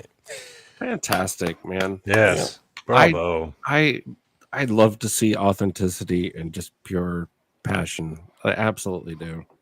Good for him. Yeah, he's one of my people. I could tell. Yeah. Yeah. I have decided to go down that rabbit hole, and I will not stop. True geek. Very nice. Brings back science fair memories from high school. So, it was utilized in the 1939 World's Fair as the Bell Labs exposition there. And I've only been to one World's Fair myself. That was in '86. My parents took me to the Vancouver. Oh, wow. Nice. Expo I've never been to 86. one. I haven't either. I used to live on very nearby the 64 World's Fair site in Queens, so I used to pass by it all the time, but never actually been to an open fair. Now, when you do a search for the, oh boy, I just moved backwards, hit the wrong key. When you do a search for the Voder on YouTube, you also get some other videos, and I think I'm going to need some assistance from you guys to to trying to figure out exactly what's happening with these. This is Electro, the smoking robot. Oh, yeah. Oh, okay, yeah. Yeah. I'm familiar. So I guess we'll play it, and then you guys can tell me what the hell this is all about. And so, ladies and gentlemen, with a great deal of pride and pleasure, I present to you Electro. the Westinghouse Moto Man. Electro? Westinghouse. Come here. And here he comes, ladies and gentlemen, walking up to greet you under his own power.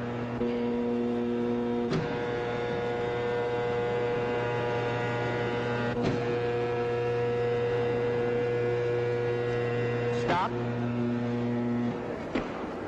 Everyone's hair is shooting up from the ambient electricity. You see, Charged all I in the need to air. do is to speak into this phone, and Electro does exactly what I tell him to do. Sometimes. But I don't see why I'm telling Electro's story when he's perfectly able to tell his own. So let's listen and see what Electro has to say to us today. All right, Electro, will you tell your story, please? Who? Me? Yes, you. Okay, Toots. Ladies and gentlemen, I'll be very glad to tell my story.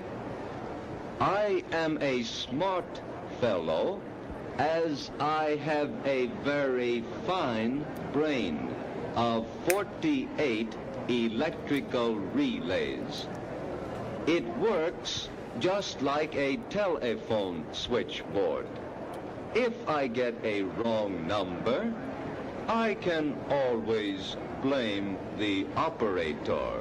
Thank you. And by the way, I see a lot of good numbers out in our audience today. Electro, behave yourself. A lot of ones. Quiet, please. I'm doing the talking. I'm sorry. That's the most remarkable thing I've ever seen. Boy, what a guard that guy'd make on my football team. Now, Electro, a moment ago you were bragging about being able to count on your fingers. Do you remember that? Well, we're going to find out about that. Now, do you remember how many children were born at the same time to a certain family up in Canada? Do you remember that? All right, let's see if you do. Count them on your right hand. 1, 2, 3, 4, 5. 5? Well, that's absolutely correct. Why, he's almost human. If he wasn't so big, I'd take him for an engineer. All right, now, Electro, I know you enjoy these, and I'm really going to try to give you a nice pleasure out of these. So here you are. You got that? Now hold on to it. You may now smoke this cigarette. Go on. Oh, yes, Electro, you do need a light too, don't you? All right, here you are.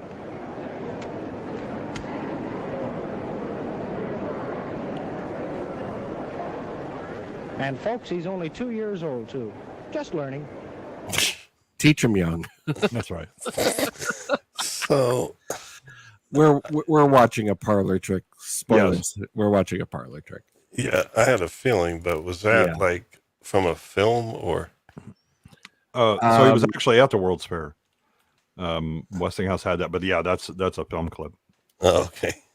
Yeah, it's a combination of things. The presenter is hamming it up by speaking as if it was actually a computer he was talking to.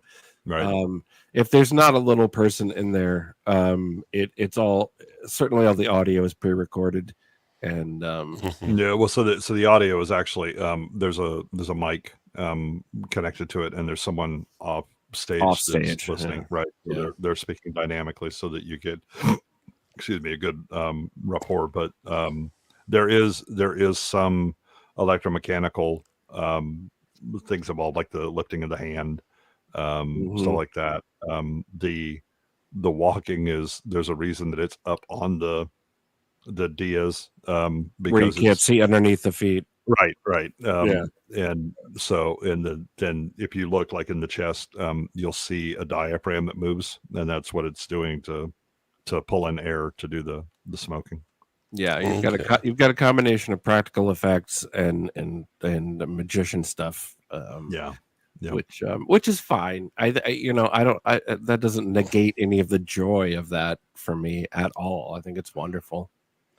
Yeah, and the dialogue among the family members there kind of gave it away. He's only 2 years old and he's already smoking Winston's. Isn't that great? Well, I mean, the thing is that if you were someone who had been born, say like you're the mom or the dad, right? And this in legitimately in the 1800s, right, or early 1900s, right? You would have in your lifetime seen man fly.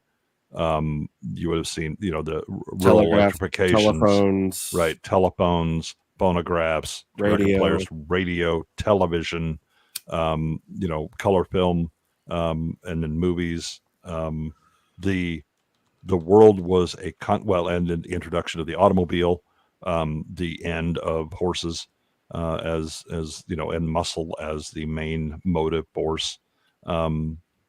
The world was constantly changing. By the way, you saw the atomic bomb. Yes. And so it seemed to people of that time. I mean, there was a huge techno optimism.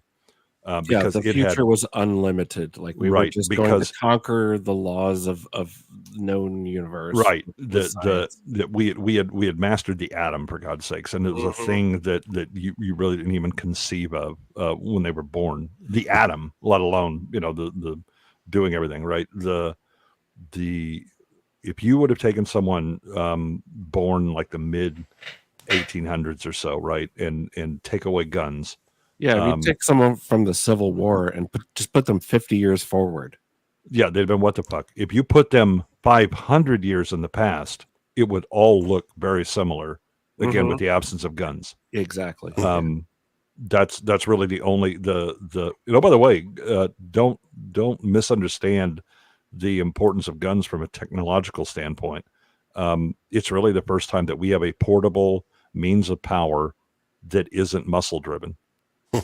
Right. It's the first time that we really take advantage of chemical energy. It's not just here, let me use basic, physics to take a lever and I'll just wind up a windlass, right? Which is just trading my motion, distance for power. That's the first distancing of man-on-man violence in history. Well, I mean, other than things that are muscle related, right? I can shoot a bow, I can make a windlass or whatever. Yeah, this is a power that is not derived from muscle.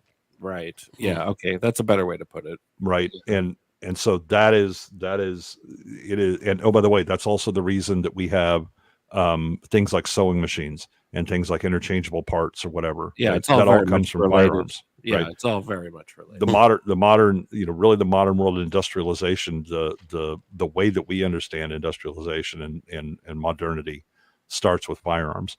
But you then have steam power, and then you have diesel and gasoline, and the whole internal combustion systems, which everything else is external combustion.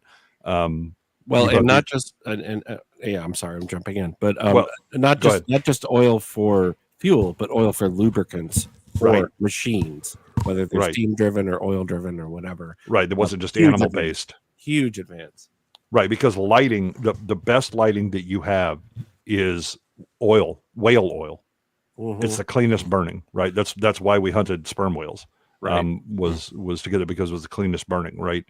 All of that goes away with electrification, right? The electric light changes fundamentally how the world works.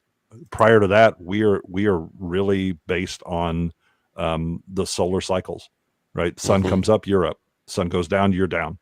And because what the hell are you going to do in the dark? As dangerous as ungrounded electricity is, you move away from natural gas lamps and things like that. Things that would kill you. Open flame, yeah. Right, because city gas was a mixture of carbon monoxide and a flammable product, right? And so that's why the old idea of leave the if you want to commit suicide, you turn your gas on and stick your head in it. Mm-hmm. That comes from an era before natural gas. Right. That's city gas. And so these things. Oh, I forgot to turn the light out, and it goes out, and we all die in the house. And then you die. Yeah. Right. And while apparently, according to what we've seen on B-sides, the British still believe that with electricity, that is not, in fact, the case, where you have to go through and unplug everything. Don't get me started on the British. They think you need to unplug your TV before you go to bed. Yes. So.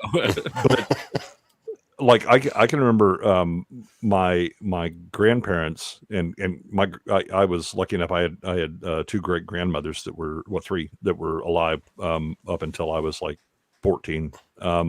Yeah, and so I got to talk to people that really were back, born in the 1800s, 1880s, right?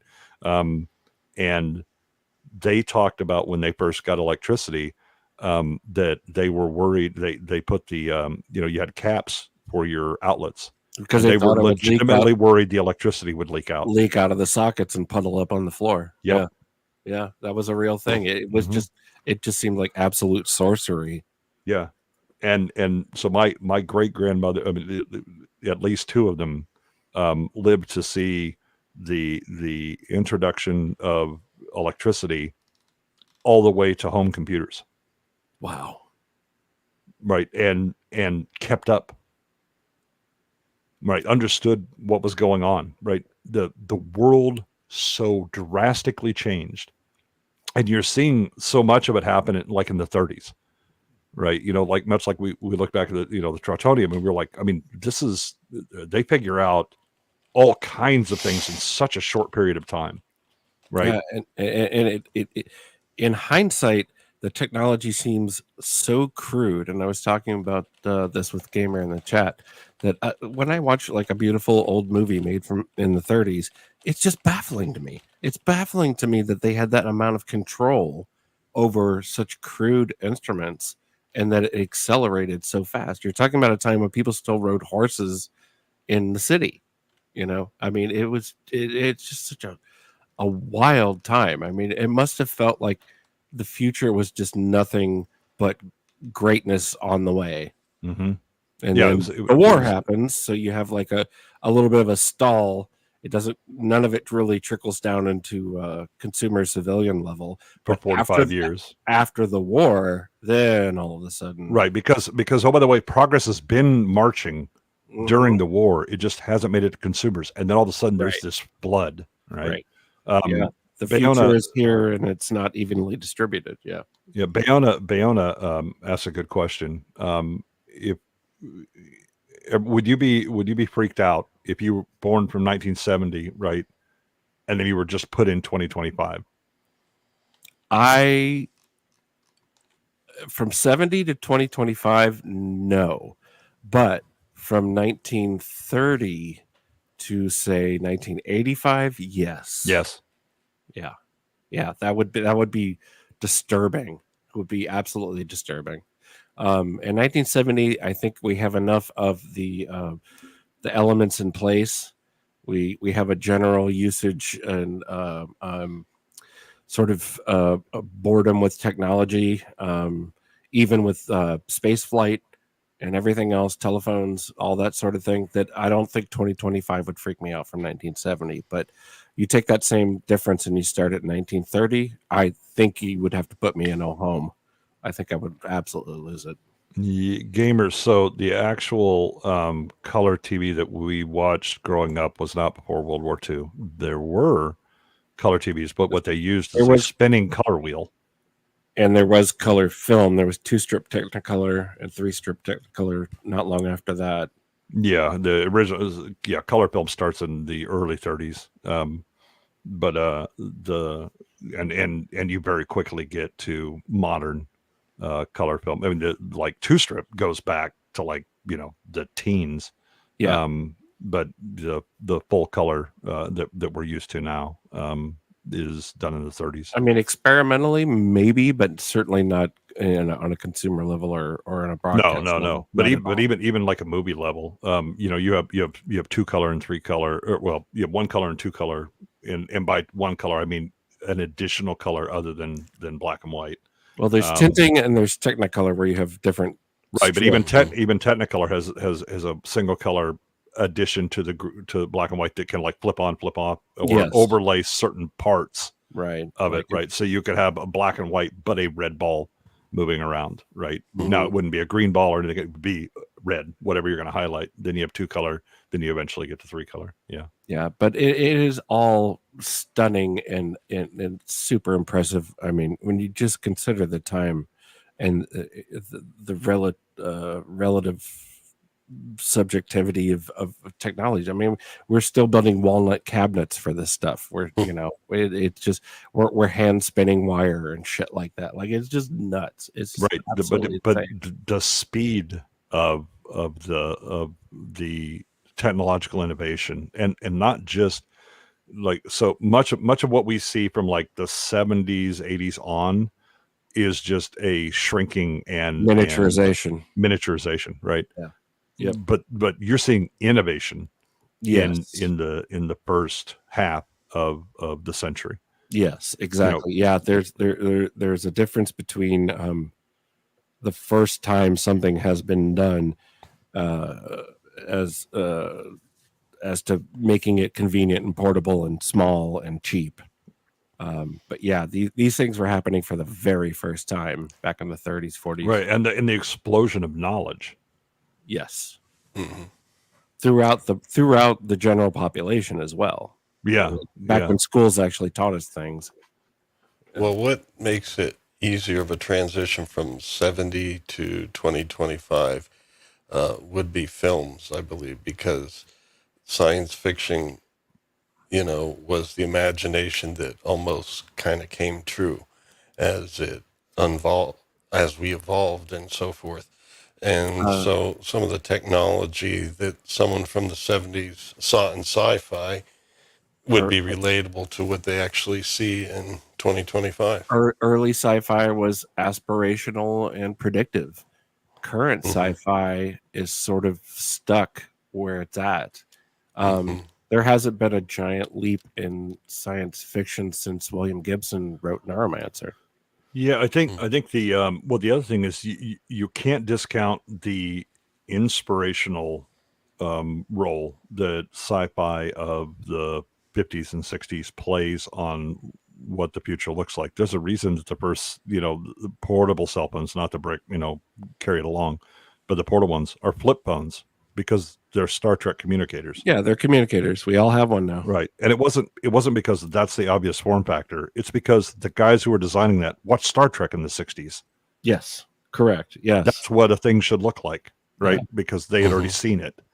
And so they mimic what they saw in science fiction. And so there's this interesting loop of is it predictive or is it actually inspirational in causing these things to happen. Yeah, the flip phones. Yeah, the reality follows the art in a lot of these technology cases. Yeah. Well, I'm going to throw one more video at you that I don't know a lot about, and then we're going to get to Hermann von Helmholtz. I have a feeling this one is doing a little bit of trolling, but we will see here. It's a shorty.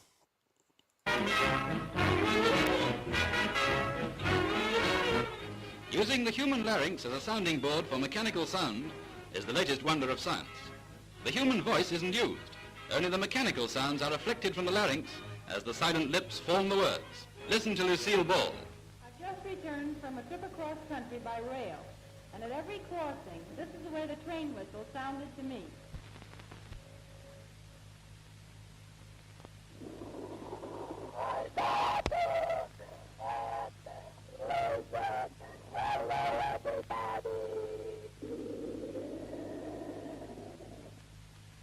The sound is transmitted from the record to the amplifiers at the throat, and it's formed into speech by simply mouthing the words.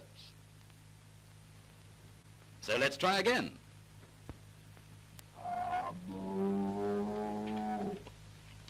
Ferdinand, come to mama. Okay. So. Well, so I mean, Am I they're the only one here? no. I mean, what's the question? What the hell was this Ferdinand come to mama thing? So what she's doing is they're recording just the larynx without right, just breathing through, right. She's not right. If she was using a normal microphone, it would be the air coming out of her mouth that would cause, and so everything would happen. What she's doing is forming just with, so how like people with a tracheostomy. Mm-hmm. Right, I'm doing right. That's so there's a vibrating to that, and she is then doing the mouth stuff, right, to make the noises. So what they're doing is they're playing sounds through her throat, and then it's essentially replacing her vocal cords, and then she's mouthing the words, right? Okay. Well, I somehow the bizarre nature of that has caught me off guard that I wasn't quite sure. That's why they were using the records. Yeah. Well, so that was a real thing. All right. Right. So that's why she talks about when she was driving up here, or coming up, that this is what it sounded like on the train, and what they were playing on the record player is a train whistle. And so because she's speaking like that, it has that bizarre, it's train whistle-y voicing. She's got nothing on the guy from Police Academy. No, she doesn't. Ferdinand, come to mama. I was like, Well, all right, if you insist. All righty. So, speaking of which, this is Hermann Ferdinand Ludwig von Helmholtz, an actual picture. Yeah, the AI kind of made him a little bit rough around the edges. Anyway, 1821 to 1894. And now this was a scientist who was in just about everything. And we're going to focus more on the Helmholtz resonator and the work he did with understanding vocalization, because that's related here with our topic, and also his work with aural perception. But he did so much more. If you kind of look up anything on him, I mean, he was involved with initially the conservation of energy, which means really studying, under chemical transformation, do we lose energy or not? Working with that, and then fluid dynamics.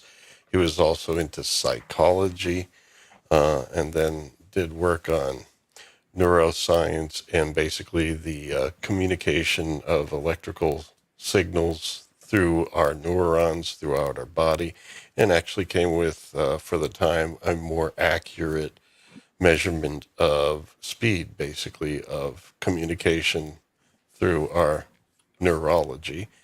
And he even studied the eye. He at least discovered more about what the actual function of the cones in the retina are in our color perception. And he also developed diagnostic tools for measuring retinal functionality and basically studying how well it functions. Basically, I mean, it's just so much that he did that I'm gonna miss out on a lot of it still, even with that list. Busy guy. Yeah. Is there anything you'd like to say, Jay? Because I think you. I mean, my you boy are buddies. Helmholtz. Yeah, he. My man's. Yeah, he. I mean, as with a number of scientists of this era that were generalists, that again, it's Heinlein's quote: "Specializations for insects." The idea of studying biology and studying mechanics and studying electricity and all that, they are all a piece of the whole, and the things that you learn from studying chemistry and thermodynamics for conservation of energy. There's something very, very something great has been lost, not just from the separation of the arts and sciences, but in all of this over specialization now. Yes, that drives me insane.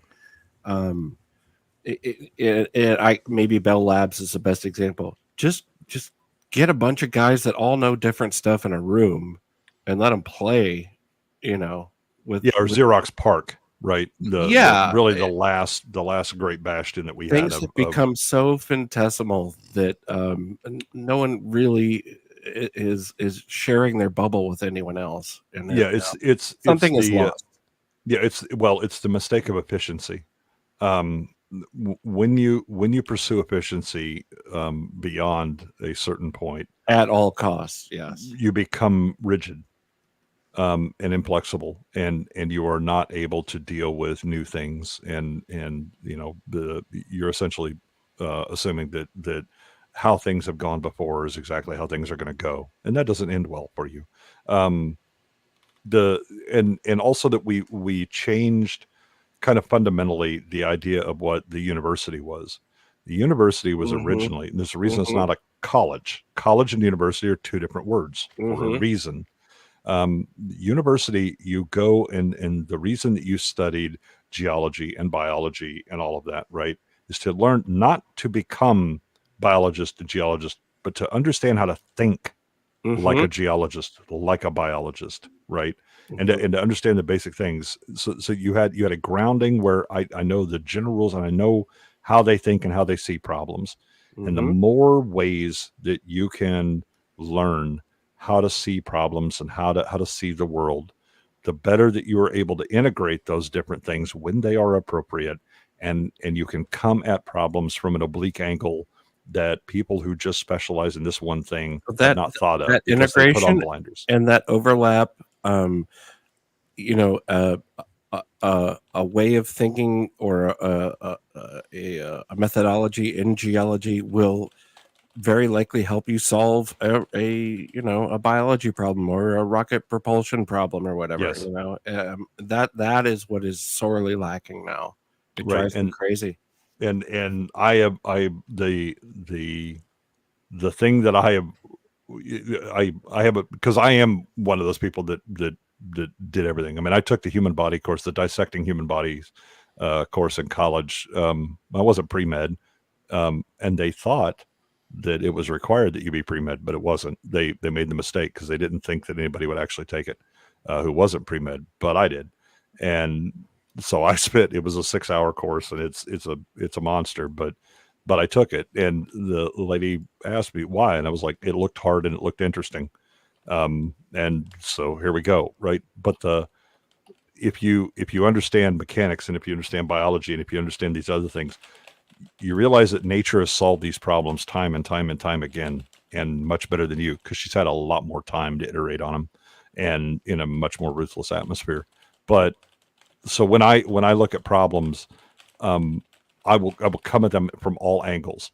Yeah. Right. Is it the idea of music theory is not substantially different from a lot of computational theory, from mathematical theory, philosophical ideas, psychology, right? Because the idea of psychoacoustics, the arts and sciences, right. it's a tragic mistake in evolution, right? And it has more to do with attempting to make universities into colleges and colleges into trade schools. And trade schools are great because they teach a very specific thing, and they teach you the how to do a thing, but that is not the end. And so Helmholtz and others of this generation are still coming from the classical university system, where you learned all the things, at least learn to think that way, and you could begin to see that if there's a problem in this domain, it looks similar to this problem in this other domain that is already solved. You have analogies, you have other examples that you can pull into your problem solving. Yep. Yeah, I absolutely weep for it. That's why we don't have great men anymore. We have corporate takeover artists. We don't have geniuses anymore. Yeah, it's about taking over IPs and everything in the entertainment industry. Right. It's acquiring things that better men made for $1. Right. Yeah. Well, or whatever. But the fact is that if somebody, the genius who created a thing has an understanding of it in a way that others don't, you can try to get to that, but you will never have that mindset and be in that moment of creative genius spark, where everything came together and the world shifted 6 inches to the left for you. Right. And all of a sudden you saw everything from a different angle, right?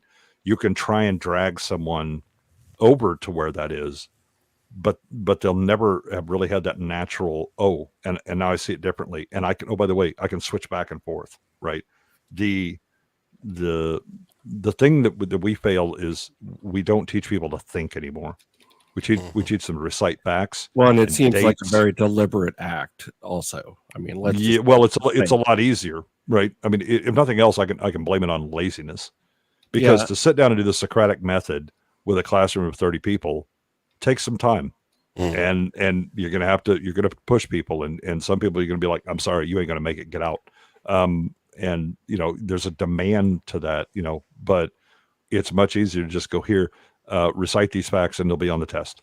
Well, and it's easier, though, as an educator, to protect yourself if you don't have backup from an administration, because evaluating performance in group situations and in something where it's not clearly right or wrong answer can be a little bit challenging. It's hard to make up a rubric for testing in the other ways, but unfortunately, a lot of cases, administrations won't back up teachers where they can do some alternate ways of evaluating. From a governance and control standpoint, you don't want people critically thinking. You absolutely do not want that going on in the cattle that you're trying to wrangle. I mean, it makes sense from their point of view, but it does, to me at least personally, feel like a very deliberate act to remove critical thinking. Roberto in the chat said, has anyone ever taken a problem-solving course? I bet no one younger than us has. Nope. But, I mean, I include problem solving, at least when I was teaching formally. Basically, like, okay, I'd do something that would prevent them from getting sound on the mixer. And then, okay, you figure out what it is. Process of elimination. Well, that's everybody that I've ever trained under me. I let them break something, and then I sit and say, fix it. And what do you mean? I was like, you broke it, you fix it. I'll sit here. If everything starts catching on fire, I'll get the fire extinguisher. But otherwise, you're going to figure it out, because the best way to learn something is, to understand it fully, is have it break in some way, and you fix, especially if it's something you did, because you do a thing, all of a sudden it breaks, and it's affecting this thing over here that you didn't think it was actually had anything related to. That's a great way to figure out the complexity of the system, how things are related, right? How to diagnose problems, right? Diagnosis of problems is the most useful skill to have. The actual solving of them ain't all that hard. Well, the diagnosis is transferable across any trade. Yes, it is. Once you learn to do that, then you don't have a fear of, oh no, but I don't know how to do this. That's okay. I'll figure it out. No, we've been turned into the buy a new one culture, and it's sad. Well, I don't have authority telling me what I'm supposed to know. Yeah. Where's the teacher to tell me how to do this? Figure it out. I'll teach you how to think. After that, go get them. My grandparents fixed their own appliances, and I watched it and I witnessed it, and I have very strong feelings about it. And it shaped who I was. And if I had just been 2 or 3 years older, I would be able to take apart a car and put it back together, because my grandfather was such an exceptional mechanic. And that was just in their daily life, Yeah. I mean, I learned how to do anything on an automobile because I had cheap cars and I didn't like walking. Mm-hmm. And so when they broke, I had to figure out how to fix them. Yeah. Yeah. Something has been lost. And, I'm not a nostalgia simp.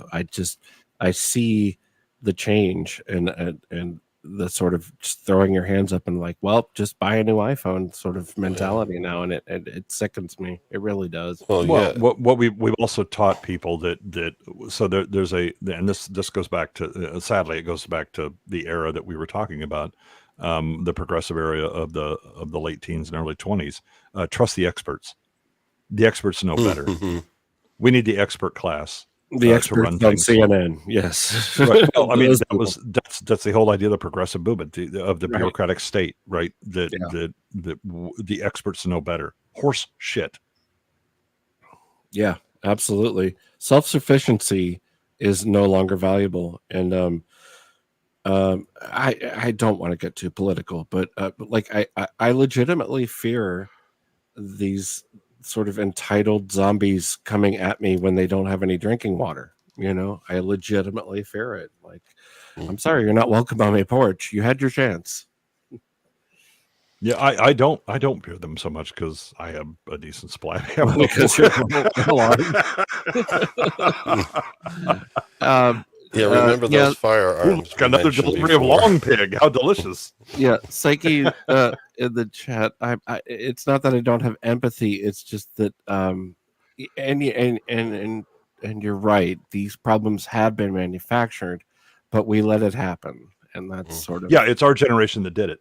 Yeah, and it was the generation before us that did it to a chunk of us that then passed it on and further. Right, that it started out. That I mean, the boomers were far more coddled than prior generations, and part of that is that you had more wealth in the world and more material gains, right? But you also had the beginning of both parents working and everybody staying at home, and a breakdown of institutions to some degree. Now the boomers then handed off to us and start raising, because Dr. Spock told them that you need to do this, because I mean, you have to trust experts. It's the experts, for God's sakes. Even though humans have been raising humans for 100,000 years or so, and so you can't discipline them, or I need to be friends with my kids. I don't have 10-year-old friends. If I do, they call the cops, and then I don't have anybody. I have friends in jail. That's not good, right? But the idea of and then the helicoptering, right? Oh my goodness, trauma. Oh, it's so terrible. I remember when I was 5, it was like, yeah, I remember those things too, and I learned from them. That's why, as an adult, I have a resilience that a lot of people don't.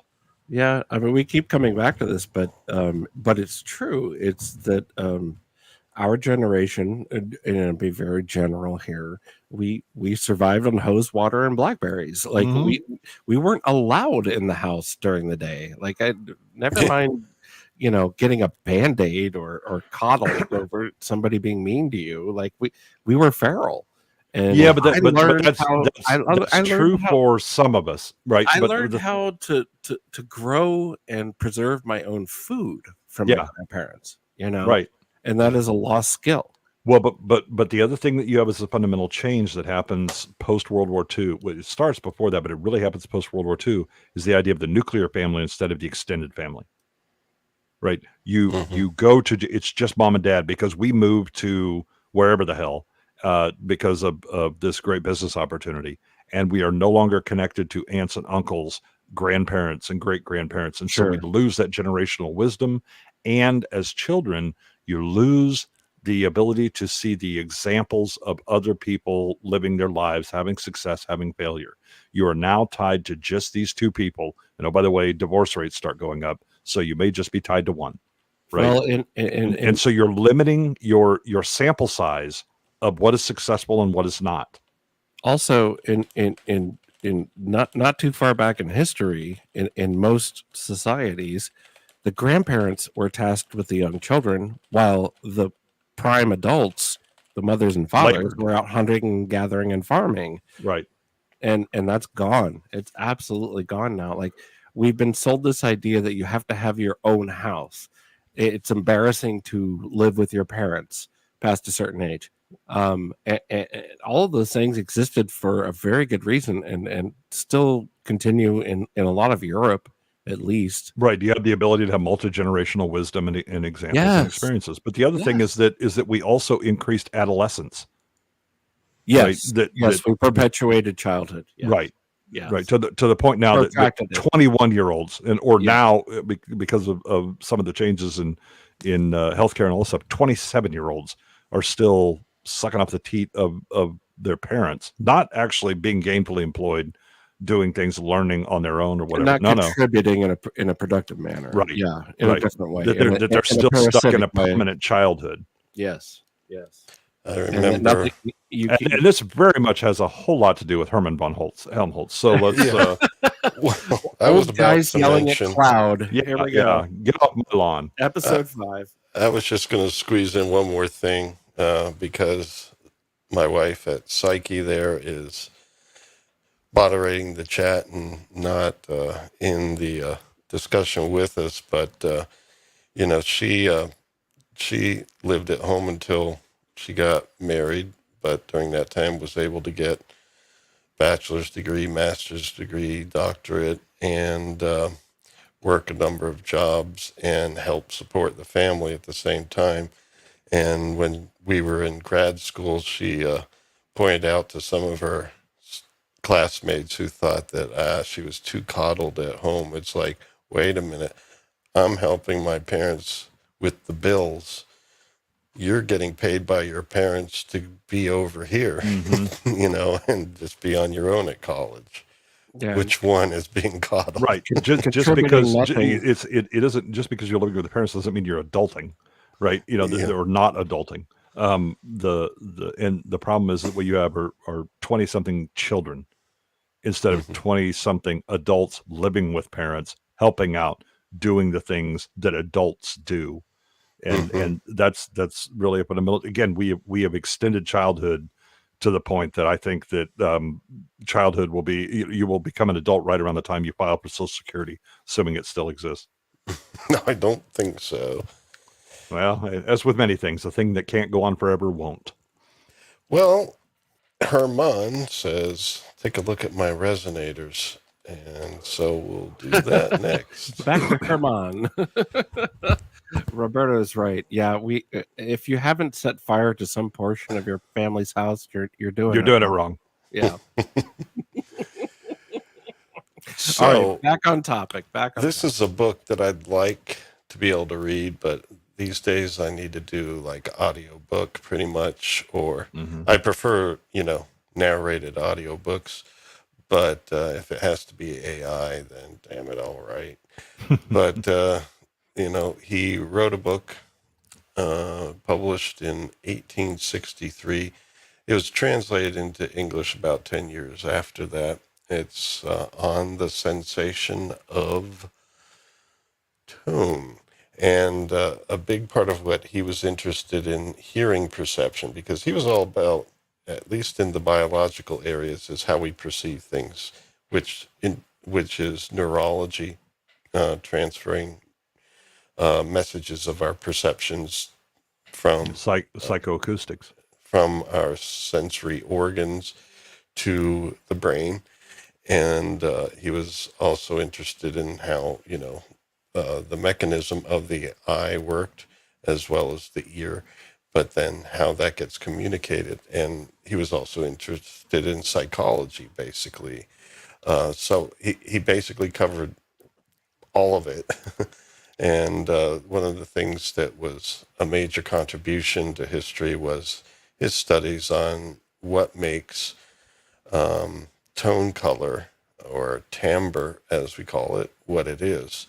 And not only the timbre that we perceive from hearing, but how we vocalize, which is kind of in line with the Voder. And I'm sure a lot of his work was probably studied by the people that worked on the Voder and the Vocoder, because he studied how the chest cavity, the throat, the head, and basically all these resonant chambers would manipulate the sound of the voice.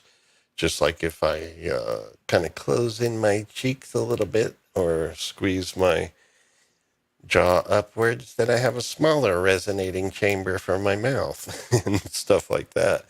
And, all those things were things he studied, and then how it translated into sound in the harmonic overtones and the partial overtones that came as a result, as well as undertones, because he also looked at the acoustics of chambers and so forth. And this led to what is still called today Helmholtz resonators. Now, these brass ornaments were kind of modeled somewhat after Christmas ornaments from the era, and basically their size and the volume of air that they could hold would basically align them to a certain frequency of pitch. And the neck, because they had these kind of, teardrop-shaped necks on them, which is similar to what we have with bottles. And basically a bottle could be a Helmholtz resonator for all intents and purposes. And what happens is, like if you blow across the opening of a bottle, basically you get a vibration, and the vibration in the air occurs largely in the neck, where the air starts almost moving like a spring. Let me see, I think I have right here. Yeah, like in the case of the bottle, the neck. You can't see my mouse, I realize, but you can see where it indicates the neck. That's where air would go in and out, almost like a spring moving up and down, and vibrating at a certain frequency. And that frequency would be related directly to the volume of space within the bottle, all the way down and up. Now, if you fill it up with some liquid, you basically decrease that space, and you basically will increase the frequency of pitch, because larger spaces give you lower pitches, smaller spaces, higher ones. And so as you add some water to it or something, you would get higher pitches if you blow across the neck of the bottle. But it's the split airstream that stimulates the vibration, and then the movement of the air in the neck that is the vibration of the sound. And there we go. You could basically see how to blow over a bottle. I don't have one with me right now, otherwise I'd demonstrate. But you blow over the neck of the bottle, and there you go. Bob and Doug McKenzie come to mind.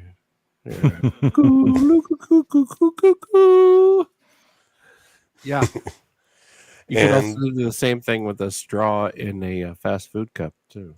yep. Well, actually, it does still work if the other end is open, unlike the bottle. And there are Helmholtz resonators out there that do have an opening at both ends. And we'll be seeing a little bit about that from a video, the last video I have for us tonight. But at least this shows the area where the vibration takes place. It's near the opening. And, nope, that's next week's thing. So it's time for me to play. It's time to play the, well, no, I was going to just announce what we're doing next week at the end. But still, we have one more video to play. And this is a good lecture. Well, it's not a lecture. It's more of a demonstration, basically describing the Helmholtz resonator, not necessarily in the traditional sense, but things that function just the same. And so here we go.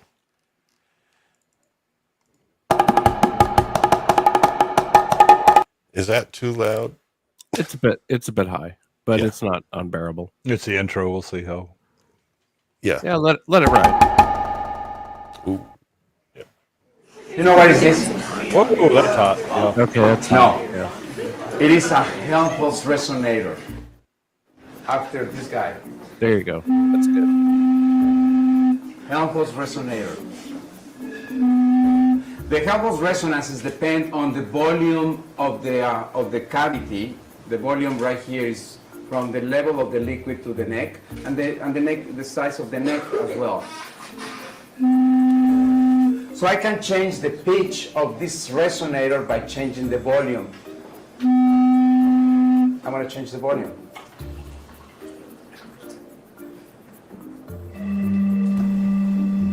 Now, don't you waste can that good make gin. a full instrument with different notes by having various bottles filled at different levels of water, and then play Tinkle Tinkle Little Star or whatever you want to do. Now, so you know what is this? No, it's a Helmholtz resonator. It's a Christmas ornament only during Christmas, but otherwise the rest of the year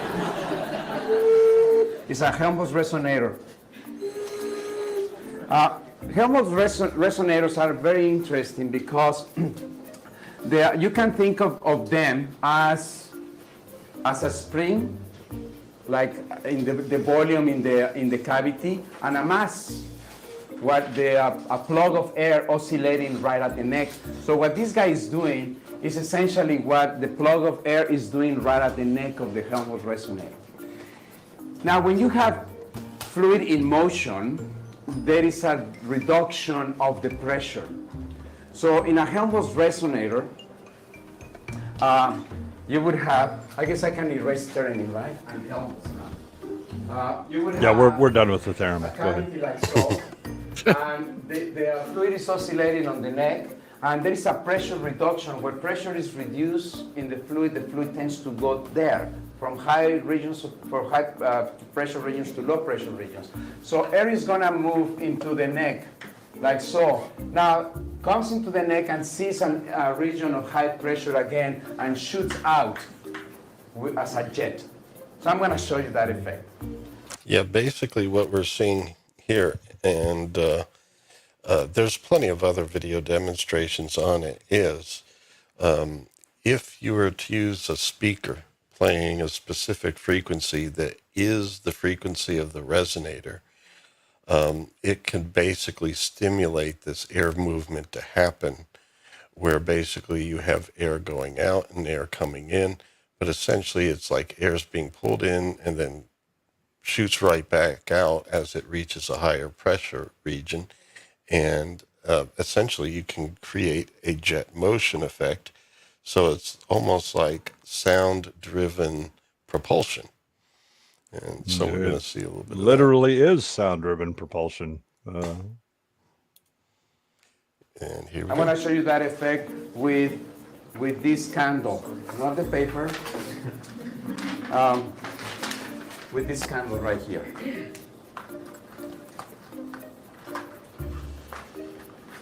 Will any of this be able to help me with farting God Save the Queen? Or You'd have No, to but it have- can help you with bombing the queen. Yeah. Oh dear. I'll explain afterwards. Oh, there is a good Okay. good so line can you all right see there. the flame? Yes. I'm sorry, I talked Okay. over it. Now. Oh, don't worry. That's fine. I'm going to play it again. This guy, I like him as a demonstrator here and scientist, because someone said to the side, "Do you have a fire extinguisher?" And he has a good response to that. As a jet. So I'm going to show you that effect. I'm going to show you that effect with this candle, not the paper. With this candle right here.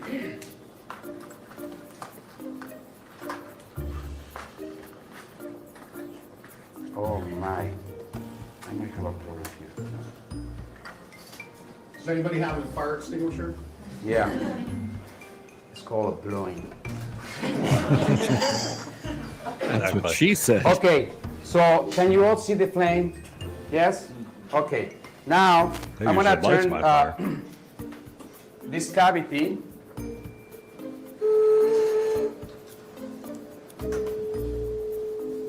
There's the speaker. So what's that? Resonance. Okay. So I'm gonna just increase the sound level. So I'm essentially making these oscillations very large, and so it pushes even more air. Wow. You see the deflection of the flame? You see that?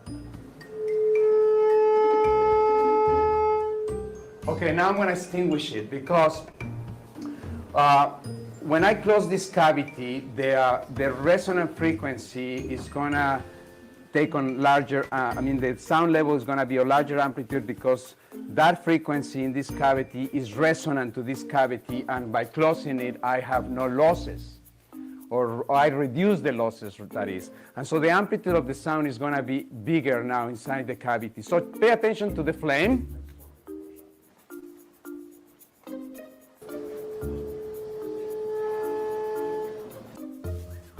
Okay, I extinguished it. There is another demonstration that goes along with this one. So I have two Helholtz resonators, and they are, one is pointing that direction, this other one is pointing this direction, and both of them should have their corresponding jet in action, right? And if I mount my two Helholtz resonators on a pivot, and there is the bearings right there allow for that kind of motion. Actually, let me start it this way. So I'm going to start it the opposite direction.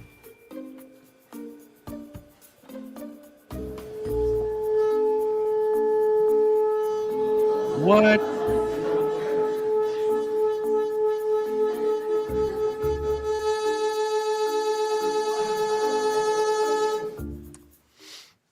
Very Alrighty. cool. So, the way that you bomb the queen, some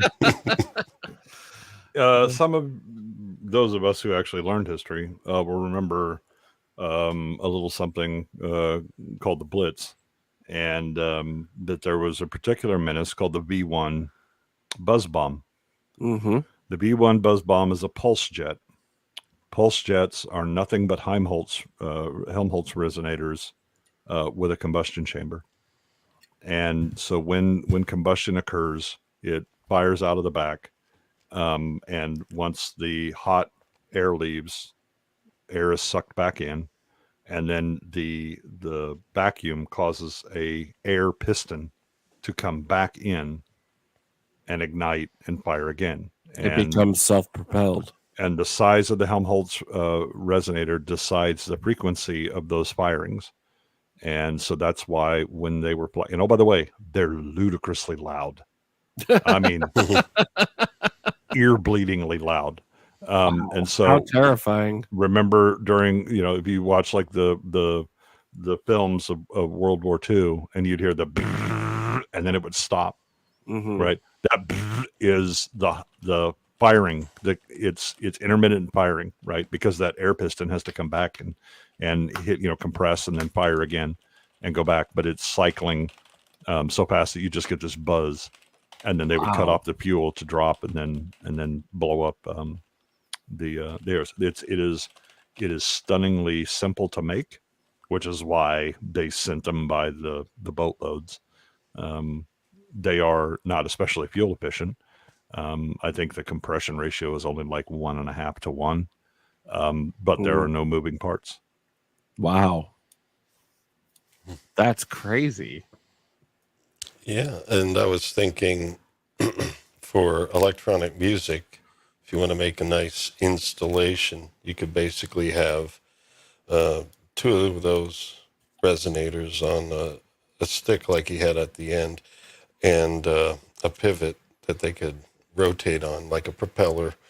But this propeller will be driven by the resonators themselves. And if you get the right size resonators, you could basically stack them end to end and basically almost have like a cylindrical shaped rotating set of resonators that respond to different frequencies. And I've seen demonstrations where they've used glassed ones that are colored glass, like Christmas ornaments, more modern ones. And basically they can rotate in just the same way and still be lit. And so it makes a nice visual display. Yeah, the interesting thing though is because of the resonators themselves. So if you're driving it by a speaker, you notice like when he did his example, there's kind of an odd warbling sound, and it's because the resonators are out of phase with the speaker, and so they're canceling some of the sound waves because of the phasing. Yeah, well, where would we be without a little phase cancellation? A little phase, baby. I don't know what you guys are saying, but I like it here. No, it's just waveforms of the same frequency, except where one waveform is cresting, another one is troughing at the same time. So the 2 inverse compression and rarefactions that are part of the cycle of a frequency, like the crest and trough of the wave, are arriving at the same time, where one's troughing, one's cresting, and they cancel each other out. Most of the time, it's not a complete cancellation; it's a partial one, and and occasionally you'll get an amplification. Where they go, and that's actually how they can do aimed sonic weapons. Okay. So anyway, is there anything you gentlemen would like to add about Helmholtz or anything related before we just see what's going to happen next week? Well, let me go first, just because I'm the everyman here on the show, and I absolutely enjoy the education and the everything about it. This has been my favorite episode so far. I feel like I can grasp a lot of these concepts, and it's been super interesting. I love the World's Fair stuff that we did. It actually probably should have been named Vocoder, Voder, Hermann Von Helmholtz, Bing Crosby, David Lee Roth, and Post Old Malone. Men Yell at Cloud. I'm a little disappointed that we didn't dig into Laurie Anderson, because that was my introduction to the vocoder. But I guess we can do a little Laurie Anderson. I have actually touched and played with a synth vocoder a little bit. But yeah, this is absolutely fascinating. Yeah, we can do show and tell. And no, I wasn't saying we can't do Laurie Anderson. It's just I told you why I had that bad. Do you want a fist fight about it? Fisting? No, it's all good. It's all good. I mean, I grew up around musicians. I grew up around synths without really understanding what they were, what they did, or appreciating them at the time as a young child. But in the 80s, Laurie Anderson really opened my mind up to different processes of using bits and pieces to patch together audio effects, and it kind of set me on my little tape loop high school journey on doing experimental shit. It's nothing particular about Laurie Anderson except for that she was kind of a gateway drug for me. Well, we could definitely have a medium on and see if we can communicate with Lou Reed. I don't think I want Lou Reed in my headset, honestly. I'm afraid. You don't want to take a walk on the wild side? Yeah. I just did a rock and roll review with Lou Reed and some music.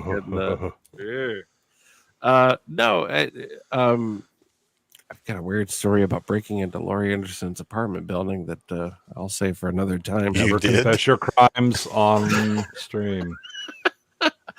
But in summary, this is really absolutely fascinating, and we talked about it in the chat. We brought it back into the stream. The fact that we're using the nuts and bolts of like horse-drawn carriage technology to create these kind of effects, it blows my mind. It's absolutely amazing in the 1930s that guys in tweed suits were sweating mercilessly, were able to forge this path in technology. Is absolutely fascinating to me. Great topic, and thank you for having me. Well, you're a regular, so I am a regular. Yeah. No, a regular, not yes, I'm a bit of a regular here. Yeah. So basically, I think 3 is a good number for the regular panel, and then we could have a 4th as a guest artist or something like that. Unless of course Proby wants to join us, then we can go 4 easily. But Absolutely. He unfortunately, the hour is scheduling late. conflicts. Yeah. No, well, the hour is late is the main problem. That's scheduling in my work. You guys seem to know a little bit more about Proby than I do. Is he a musician? Yes. I know who he is, but I don't know anything about him. Yes, he is electronic music guy and more in the popular music area, but he's and he did write that song Ocean Man that you probably heard around. Proby wrote Ocean Man? Yeah. What? Yes. Yeah. Mind blown. No. Yeah. No. No. Oh my God. Good night, everyone. What? You could also, hear Problem being on YouTube. You could hear some of the songs. That's when he had the band. And now he's doing, it's called Aldred Audio Visual, where he's doing radio drama, things on basically Doctor Who radio dramas from I have to leave. I'm sorry. What the frick? Yep. Okay, I'm done. You guys go ahead without me. I'm gonna subscribe to Proby. Oh wow! But Dude, make sure you do. That meme is like one of the biggest memes of last year. That's crazy. Yeah, that's why Platoon pops it in now and then in his video essays. Yep. Well, now I know I can get the rights to it. Okay, cool. Wow. Oh, what else I was going to say? Yeah, also check out Aldred Audio Visual. That's where he has some Doctor Who radio dramas he's done, or at least the first half of the first one, and he's going to be working there a lot, doing sound design and radio drama type work. Yeah. I think we just laid Adam out. Wouldn't be the first time. Well, I think the thing that I want to point out is, he's out.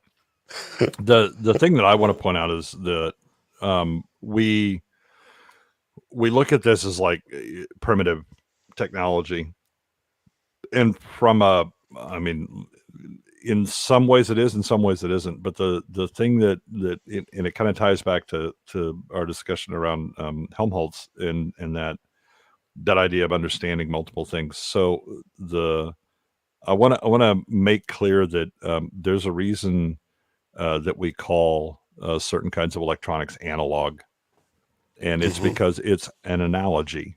And so if you understand the vibrations of voice, if you understand how sound works, and you see these cycles, and you go, wait a minute, I am also familiar with electricity, and that also has cycles that are remarkably similar. Whatever, I can make an analogy of how the voice works, and that's what analog circuitry is. At the end of the day, right? It's also how electromechanical systems work. That instead of coming up with our ballistics tables, which are essentially partial differential equations, we can make mechanical camshafts that are in the shape of how you would graph out what the results of that would be, and that's how you end up getting fire control systems on battleships in the late 1800s and early 1900s that are able to track and shoot accurately, tens of miles away in a sea with the ship moving back and forth, right? It's just a bunch of partial differential equations, and if you make the camshafts correctly and have a feedback system, that it works. And they're doing the same thing now. In the 30s here with analog electrical circuitry to reproduce the same kind of vibrations that you would get from the voice tract and all of that. And so the idea that analog is out of date is a misnomer, right? Digital is great from a programming standpoint. It's easy. You don't have to know near the math. And there are certain things that you can do, at ridiculously high speeds. But the fact is that analog is their analogies. And if you can figure out the correct analogy, you can figure out a way to implement it. This is what they're doing right now. And the only reason that they're able to do this is because they do have this broad knowledge of how everything works. I just want to jump in. I'm also shell shocked now with the fact that Probby is the Ocean Man. Well, he wrote it. I agree 1000%. The idea that there's somehow like this digital versus analog paradigm, like East Coast, West Coast rappers or something like that, both need to exist. Certainly. And we're all better for it if we have both tools. That's it. Both tools, like Democrats and Republicans. Yeah, they're both tools. And we should use them. The eagle needs two wings to fly. Well, anyway, it was certainly a great episode. And Jay, you are a rock star as always. Next week, we're going to be taking a look at the Hammond organ. Yes. I have actually laid hands on one. Yes. Yeah. We had a B2 at Miami-Dade College when I taught there.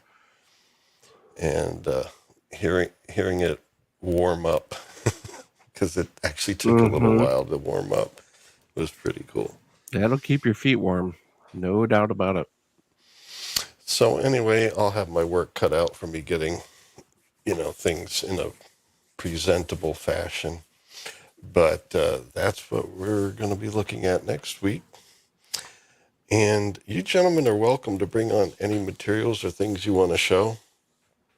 Adam, if you want to bring on that little synthesizer thing you made, you're welcome to. I'm just my joy comes from just being the dumbest guy in the room on this show. It really does. This is the most educational thing that I do every week, and I'm happy to be a stand-in for anyone else that maybe doesn't know as much.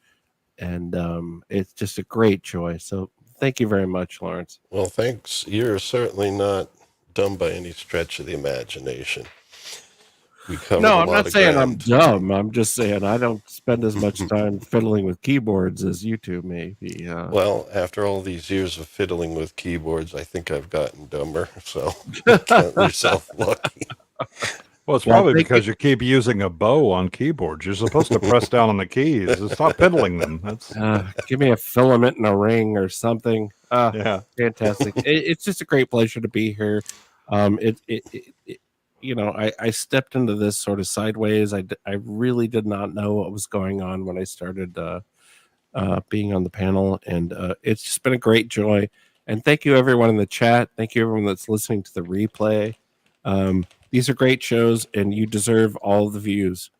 1,000 views is no joke, man. That's fantastic. That was great last week. I guess it's because there's not a lot out there on the Tonium, and that episode attracted all of them that were looking for it that week, I guess. And then people learned it.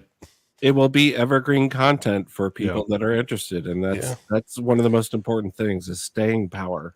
Oh, and you should check it out. In episode 1, probably did join us. And, I will now. I'm shocked. That is so delightful.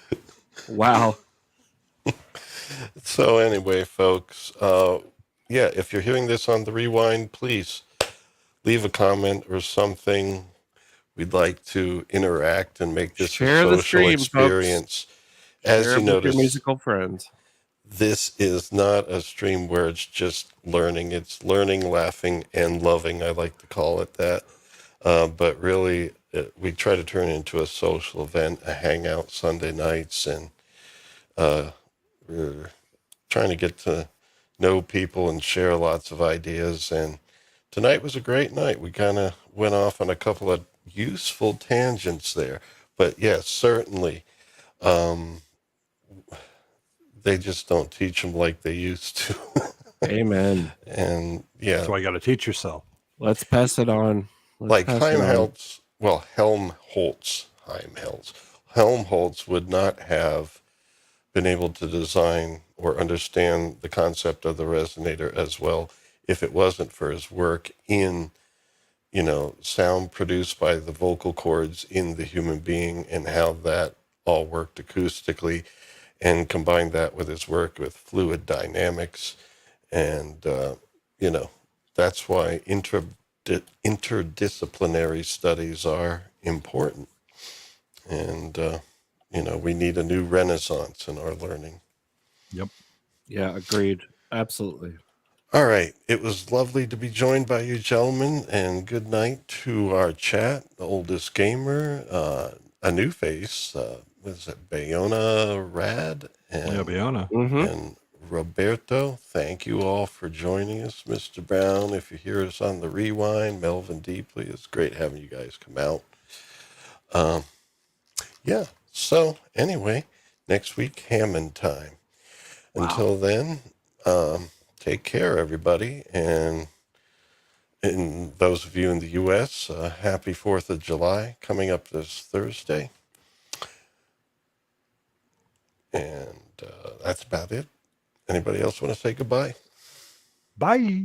Bye. Cheers, everyone. Thanks for joining us.